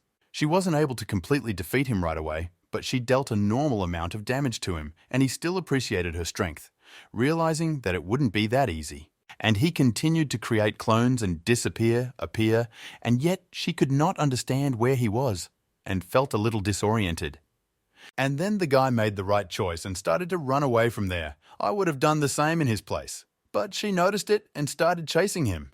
However, what suddenly happened to the woman, and she suddenly began to feel severe pain, and she did not understand what exactly happened, but she could no longer run and continue the chase. He stopped with his sword in his hands and said that it was not so simple, but with poison on it, I admit thoughtfully, and he also understood it. The woman began to speak, asking since when did the methods of demons become so dirty, and smiled a little, saying that she should be ashamed of that. But the boy began to say that this poison was not for her at all, but for a boy whom we all know very well, and that he should come here and fight with him normally because he had already had enough of him. Yuna started to laugh a little, and this made the boy very angry. But he said that he will show how it is to laugh at him. I think he has a trauma on this ground. She then suddenly called out Qin Yu's name, confusing the other, and used it as a moment for a swift attack. She thrust her spear into his chest, and the boy realized that she was not actually wounded by his poison. And she fell to the ground and said that she simply has a great resistance to such substances, so when others can hold on for 5 minutes, she can hold on for 8. And she was pleased with herself and the fact that she deceived him. Here the boy realized that it was all in order for him to come closer to her, and she could use the moment of unexpectedness. Yes, he tried to pull him out of himself, but she said that he didn't even waste fat, because she also has a strong poison of a 6-legged dragon on her sword, which paralyzes even demons, but it was not intended for him either. Here again a strong twist took place. He pulled out a spear and said that he had once eaten such a dragon, and the poison did not affect him. The woman was in shock. He began to walk towards her little by little, saying that luck is on his side today, but it's a pity. Yuna had to come up with something and use a new plan, although she had few chances. And he went to her and said that he would kill her. With her own weapon, I must admit it was cruel. She said Qin Yu's name again, although he stopped for a moment, but said that you won't take him a second time with such a trick, believe me. But as it turned out, it was really a guy who, quite casually, asked if he was where he should be. The white-haired man looked around and was a little shocked. The demon froze, but forgot about the woman. Qin Yu began to activate all of his skills, and said with a smile that he hoped that he had the skills to fight on an equal footing. Others got angry and immediately began to attack the boy's head with a sword, saying that he would kill him. But he generally dismissed the boy as some kind of insect. Well, of course, he had such a level up there that I apologize. In any way, the white-haired demon was shocked that it had really become so much stronger, but it was not what he expected, and Yuna continued to lie on the ground. However, this option still did not suit the boys, and he decided that he should still defeat him no matter what. He continued to attack, but Qin Yu didn't react at all, just slightly covering himself from the blows. His armor was strong enough by then not to worry too much. Then, for a moment, he saw a chance to hit the boy, but he saw this moment faster and normally charged him in the head like that. He charged in the head and jaw, so hard that he even knocked out a front tooth, and with the prices of dentistry, it is even worse than death. The demon fell to the ground and began to cough up blood, realizing that if he didn't improve his defense now, he would simply die because Qin Yu had increased his skills too much. Why such an option is not suitable. He considered the best of demons to be a genius, and here to lose to some no-name. Although in his place, I would have given up. I wouldn't even have lunch, and Qin Yu has already defeated too many people. You can create a fan hat on hate. Here the boy noticed his aunt and realized that things were a bit bad, and he also lost his armor, and the system wrote that it takes 3 minutes to restore it. Nevertheless, he began to protect his aunt and came to her defense even without armor, and he realized that this was his weak point and began to attack. Even without the demon armor, he had enough strength to withstand that blow, and he praised him for wanting to save his aunt so badly. He continued to attack and asked himself and him how long he could last, and when he would finally lose. Yuna sat unable to help much, and the boys circled around her trying to protect her from the white man. This was the moment when she thought, not for the first time, that maybe there really were good demons, and Qin Yu was an example. But when he wanted to attack, he hit him in the stomach and said that if he wanted to fight, then let him fight with him, and not with a woman. Somehow he hit so hard that he still fell out. I don't know how, but hooray! And after that, he gave his hand to his aunt and told her to get up already, since there is no more danger. She looked at him seriously and asked if she hadn't told him to run away from here and that he had completely forgotten. He played with her a little more and wanted to pick up her spear, but she quickly said that he didn't touch it because we know who it was meant for, and Qin Yu hadn't eaten the dragon yet. However, he touched it anyway, and his hand turned blue, and he looked at her a little confused, and she explained that it was a spear covered in 6-legged dragon poison and other anti-demon poisons. He asked what about the antidote, and she coughed a little and said that he was poisoned. She was poisoned. They were almost brothers in misfortune.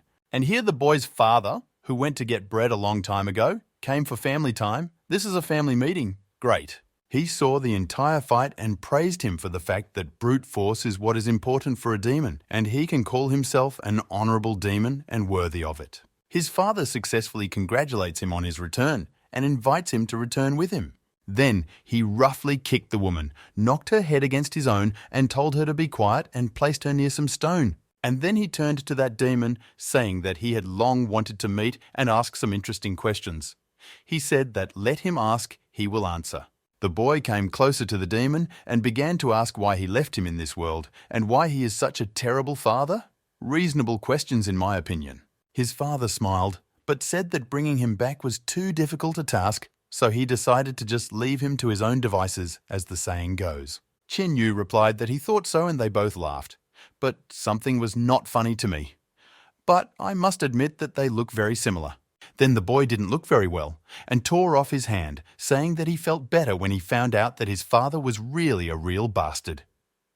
But the hand immediately began to grow, and he asked if he had any last words or something. Father, too, more seriously. You said that at first you wanted to take him with you to teach him new skills and all that, but now the plans have changed. But smiling, he began swinging a sword at his own son. What a good relationship they have. You wouldn't wish it on anyone. Therefore, I managed to push my son to a normal distance and say that now I will teach him the main rule of demons, which is not to stick your nose where you are not asked. But the boy is also not made of fingers, so he was able to withstand the attack and then retreat when there was a critical moment. His father even praised him.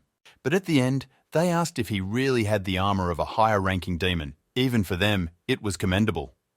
When the boy landed normally and was in principle whole, he was then asked about how he was able to get such demon souls and generally strength in the ordinary world. But the boy didn't have a question. He was thinking about what he should do so as not to die here, since the forces were a little unequal here. And what he decided to do was to activate the power increase. It looks spectacular, almost like a Winx transformation. Then he even tried to attack his father a little, but the demon himself did not make much of it, saying that it was still not enough. But he almost cut off the guy's head and he flew away again.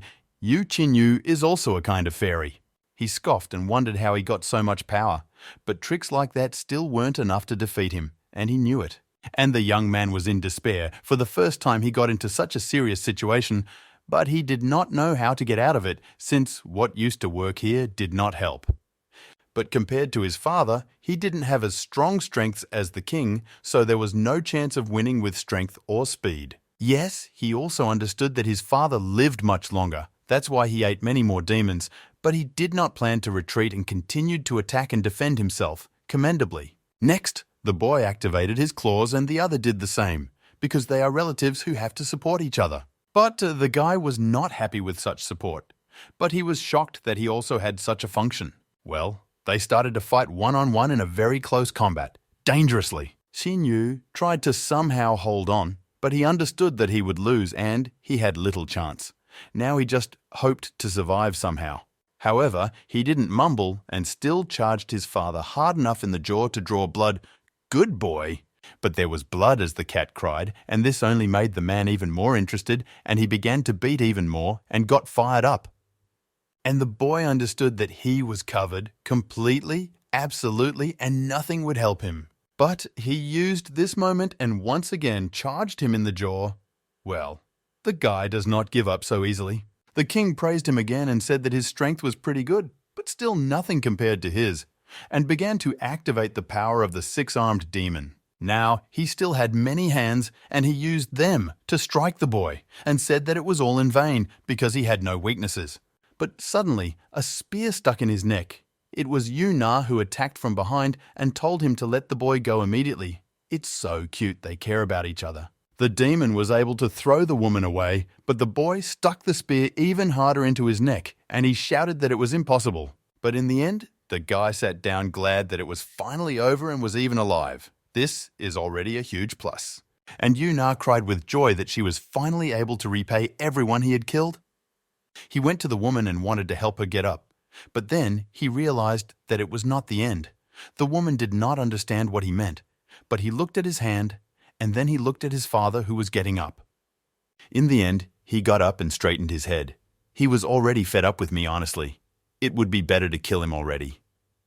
Qin Yu stood up again, preparing for battle, but suddenly his father began to run away, surprising the boy. But Yu Na quickly explained to the boy that he wanted to regain his strength by breaking the seal. Besides, there weren't many options for him to do, so he picked up the same spear and threw it at the demon again, hoping for the best. But this time, the king was smarter and was able to easily deflect from him because there was enough distance and he was already ready. However, the boy also quickly ran up to the monster and threw the same spear into its chest again, hoping there was still some poison left.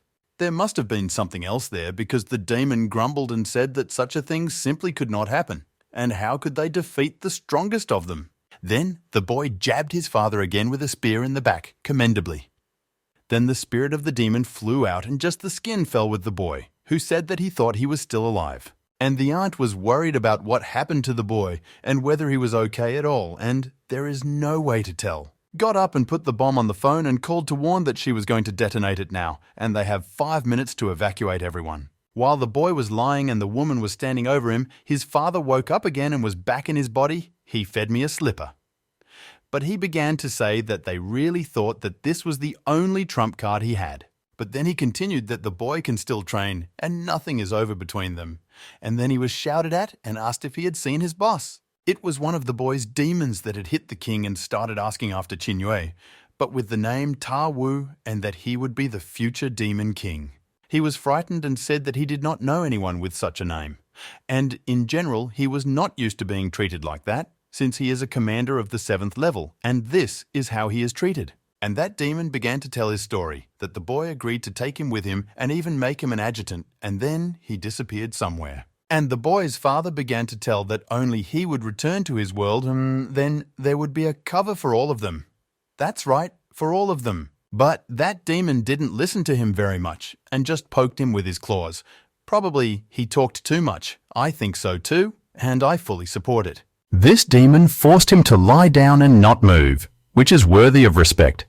And the same demon began to wonder what kind of power such and such was. As it turned out, he began to defend the pride of the boss and asked what he was talking about him at all. This is how I understand loyalty. Then that demon king disappeared and the other one started looking for his boss. Nice of him. But what was not a very pleasant moment was that he was becoming a part of it. The guy was in the hospital and was checking his information in the system, in which everything got mixed up. All the forces got mixed up, he lost a lot of blood, and he was given only 3 points. Now, he was sitting upset, realizing that he had to be careful next time. And at that moment, Yu Na came to him and started asking how he was, because she only recently found out that he had woken up. And she continued that she had already told the military about the fact that he had defeated Karos, and he must surely receive some good reward. And then she added that others think that now demons will chase him and that he should be more careful. But the boy was only interested in the reward, and he was interested in what kind of reward awaits him. Here the woman became more serious and said that, God forbid, he would risk his life again. and in general, university and classes await him, and that next time he should warn about his plans. Before that, she took his ear, then let go, and he wondered why she was so caring for him all of a sudden. But she did not answer immediately, but at first simply thanked him and hugged him, and then began to apologize with tears. He smiled and said that it was nothing. He had gotten used to it over the years, and the old man was even worse. Then she became more serious and said that she would give him his reward when he was older. He didn't like it, so he started yelling at the whole hospital that it was his award. She had no right, and that she shouldn't even think of touching his award. A month later, he was just sitting on the bus, and I think that this apology only made it worse. And she also said that she wants to learn how to fight off demons, and she herself uses it as a punching bag. Suddenly, someone turned to him, and he understood that this was not good and was surprised that they wanted to kill him so quickly.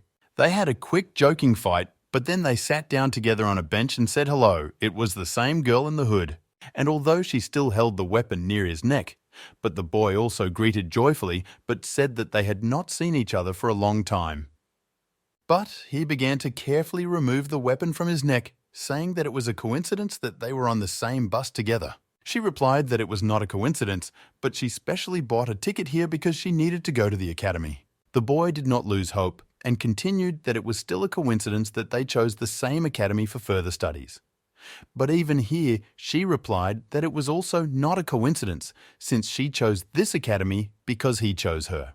Here he found himself in a bit of a shock, because the system didn't say that she wanted to kill him, but he thought that she did. But what he expected, and so did I, was that she suddenly said that she loved him and blushed.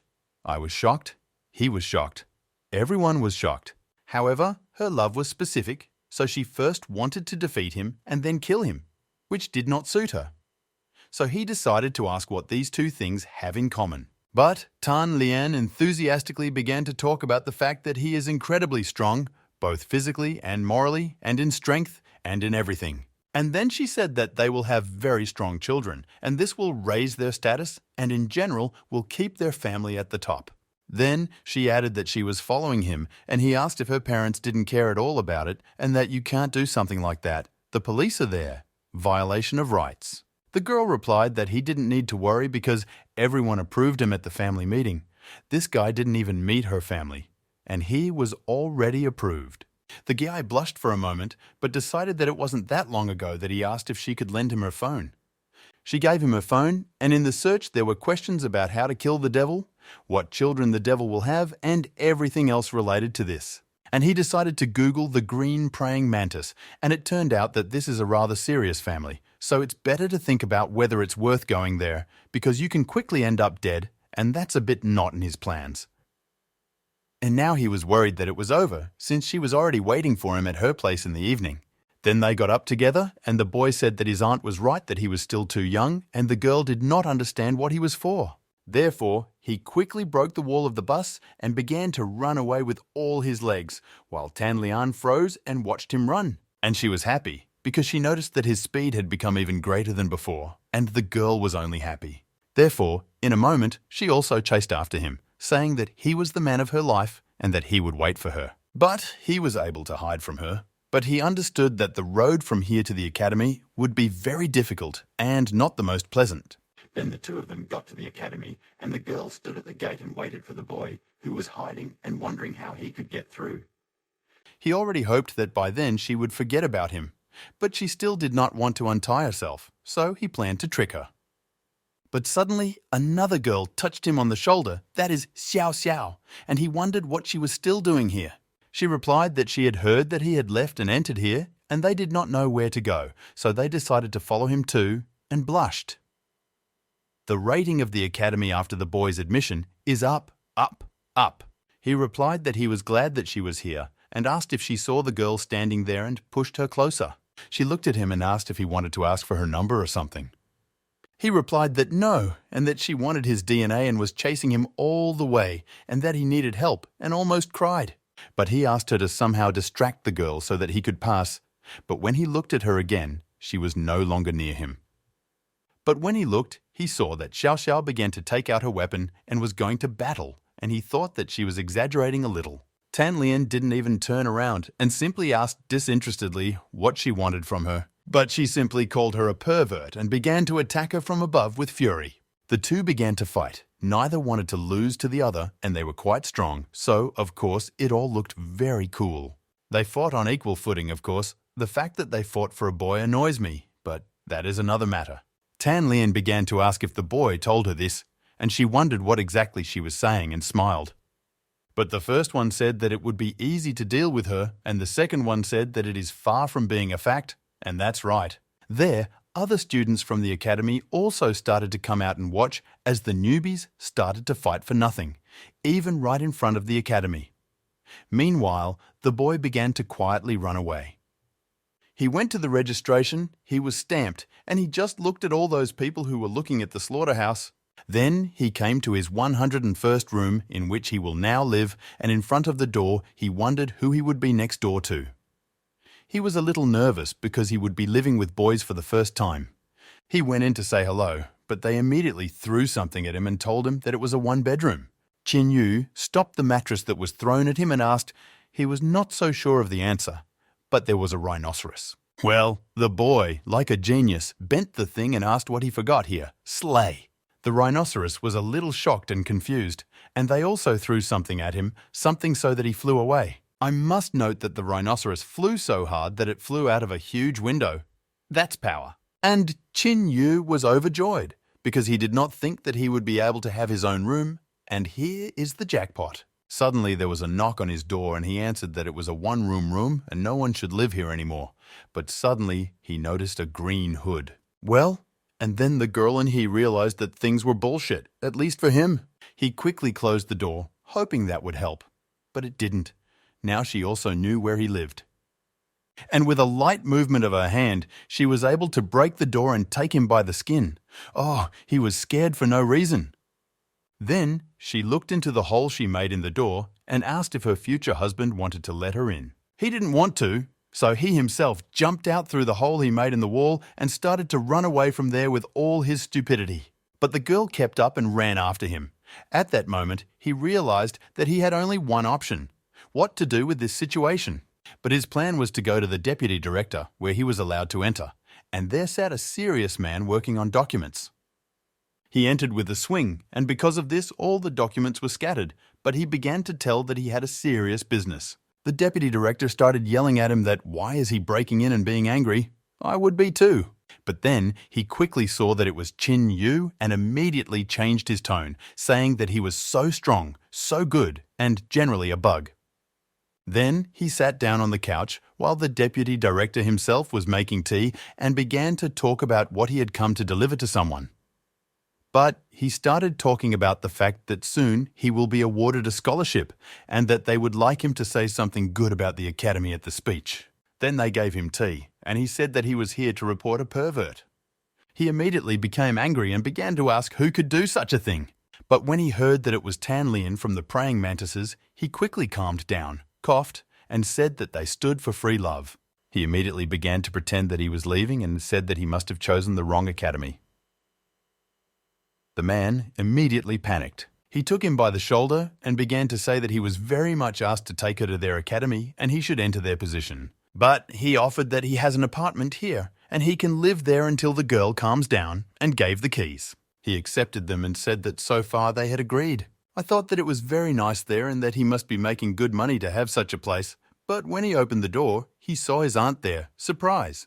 Qin Yu was immediately frightened and began to ask what she was doing here, that she shouldn't be there. Then they sat down on the sofa and began to discuss what had happened, and he began to question whether it was right that she bought this house and gave the keys to the deputy director because she found out that he was being followed. She replied that yes, it was all correct, and she did not want to give them to him directly because she was worried that the girl could see it, and then sooner or later he would end up with the vice director. She also poured him tea and said that she didn't even think that he would come to him himself, but it was even better that way. The guy took it and started drinking tea, simultaneously asking where she got so much money. She happily replied that it was his money and the house was arranged for him, so in the future he would have a place to bring a woman and all that, and he even spat out the tea, being shocked. But she said that there are only 2 rooms here, and he will sleep in the living room. The guy got angry and started asking why he should sleep in the living room in his house. But he still began to deny something there. But the woman looked at him angrily, holding the knife, and asked what he was thinking and that he didn't like it. Qin Yu panicked and began to say that he didn't even think that such happiness would befall him and that he didn't mind and was very grateful, but he took the broom. She smiled with satisfaction. Then she left the room, and although he was angry, he lay down on the sofa because he was tired, angry, and wanted to rest. He didn't even care where. But he thought that one day he would buy himself a huge house and not let anyone in. A week later, his posters were everywhere and he was being praised, especially by Yu Li, who was walking with him. And he began to complain that it was so difficult to be popular and he would rather have money, a lot of money. He began to think about how much he should be paid for everything he had done, and then he was taken to the stage and told that now they would tell him what to say on stage and said goodbye to his relatives. And when he left, the girl began to ask her mother if it seemed to her only that the boy began to move away from them. And in general, she looked very sad. But the mother reassured the girl and said that no matter how much he moved away, they will forever remain a family, and he is not a simple guy, so we need to do something different with him. Here, Yu Li was very happy and began to ask her mother if she had finally accepted the boy into their family, since she had never called him that before. Yuna smiled and said it was the only thing she could do for him being able to save her back then. But the guy, on the other hand, was taught very hard what he should tell and questioned whether he remembered everything. But here, he pulled out his trump card, namely a piece of paper where everything was written down and saying that everything would be great. The vice principal showed him around the classroom and, meanwhile, he was being called to the stage by saying all his titles, namely League Winner, 7th Level Demon Slayer, Protector of their city, and the one who was able to seal the portal. But at the end, they added that despite the fact that he is a demon, he is much better than others of his kind, and finally, the boy went on stage and happily waved to everyone. And in the background, they waved their hands at him, saying that he had not forgotten anything, but especially to praise their academy. Finally, he went on stage, adjusted his microphone, and was ready to give congratulations while others listened and watched him attentively. He began by praising the academy, saying that it produced many wonderful students and that the founder of the academy was a miracle in general and laid down his life for the fulfillment of his dream, and so on. So he continued to talk, and he was closely watched by the director and Tan Lian, who was in her battle suit from behind the stage. But my love stopped her and asked where she was going. By the way, Yuna was in a costume and had a spear with her. But the girl was so scared. After a short dialogue, they started a fight. It's strange that a girl decided to fight with a woman. I would have quietly left in her place. The woman, of course, was stronger and offered an option to resolve their misunderstanding with the help of praying mantis customs, namely lose or go alone or die. Here the girl already made the right choice and ran away through the window and correctly. Otherwise, she would have remained there forever. Yuna was satisfied with the fact that she was able to resolve this conflict at least for a certain time. It was already -1 problem. Here a guy quickly approached her and started asking what the problem was and whether the demons had come for him again. His aunt answered him that that girl shouldn't bother him anymore. The guy was happy and began to say that it was necessary to find someone who could deal with her right away and was generally just happy about it. But she explained to him that it doesn't work like that and the girl simply switched to her because they have customs for future husbands according to which the loser must give up his rights to the husband. But this does not prohibit him from leaving, another repeated challenge. But she said that he should behave well, otherwise she will lose on purpose, but she should not bother him until he defeats the woman. Qin Yu thanked her and said that he had to make a challenge, but he didn't know how long it would last because it looked like some kind of stalking and hoped that Xiao Xiao could help him. He went out into the yard, took out his phone and started calling the girl, but she didn't answer. Although he heard some sounds in the background, he was worried about whether she had died by accident. However, later she answered and said that she did not lose. He replied that it is not important now, and the main thing is that everything is fine with her. In response, he heard a shout that she had not lost and was not going to lose. He even had to remove the phone from his ear to a certain distance so as not to go deaf. But at that moment, his sister came up behind him and took him by the shoulders, thereby surprising him. And she pointed to the officers that all newcomers need to show their skills, like a light test. Then he stood in line. They started asking him what he was good at. He answered that he was good at attracting death. I think that's reasonable. The girl was offended and said that she was asking for his successes and strengths, not his shortcomings. Qin Yu thought for a moment and finally said that he must be on the attack then. Then she noted her strength in the notebook and told him to go show his strength and not hold back, because then they will form groups of equal strength. He nodded and went on. In the end, he went into the cabin that said physical force, but there were already people there. He was immediately praised, saying that he had a good physique and that the boy would have to work hard to beat him, but immediately decided to set a small goal of 30 seconds and told Qin Yu not to be offended afterwards, because the elders will always be stronger than the younger ones and everyone should fill their balls. The lion guy started to attack, but our hero didn't care at all because he activated the armor and hit as much as you want. The guy was generally emotionless. It looked as if he was just fed up with everything in this life. I can't blame him for that. The lion started to say something about how this was somehow wrong, but the boy quickly hit him and threw him up. Then he hit like that a couple more times and basically won, well, who doubted in principle? The woman who was watching all of this said that he was able to beat him in 21 seconds and let another opponent enter. And the others quickly noticed that the boy did not beat another participant, but the instructor, and that the problem was with Qin Yu. Here the girl's eyes rolled out. The guy asked if that was all, or if something else needed to be done, but the woman quickly answered that that was all and began to write something down. She almost bowed and gave him his referral and thanked her for that. And I looked at my referral, in which D was crossed out and C was written. That is, the best that could be. The girl was even surprised that this year there were a lot of new students with level C, and it wouldn't matter if a bunch of people from the competition went here. But she asked herself the question that she did not know if the boy would be able to live to graduation. Meanwhile, he had already come to the office where He went into the audience and said hello, and he was the most cheerful person there, because everyone else looked like they had come from a funeral. But then they pretended to be a little happier and began to greet him as if he were a professor, and he was a little surprised by this. He was angry that he really looked that old and that they themselves were to blame for what would happen next. Therefore, he stood at the teacher's desk and greeted everyone again, and everyone greeted him as a teacher. So he began his story about hoping they all knew what it meant to be level C. Namely, that they will have more resources, more power. But they will be expected to give the same return, and he hopes that everyone understands that, and that they are all special. Everyone answered that they understand and know this, and even some started to distract themselves from their phones. This is a victory. Not every teacher can achieve this. But after that, a teacher entered the classroom, looking not as serious as she could have been. And in general, she looks more like a student. However, the boy did not yet understand who it was, and began to ask why the students were late. As it turned out, the lesson hadn't even started yet. But it didn't matter, and he said he didn't want to hear any excuses. The woman was in shock. He also asked her name.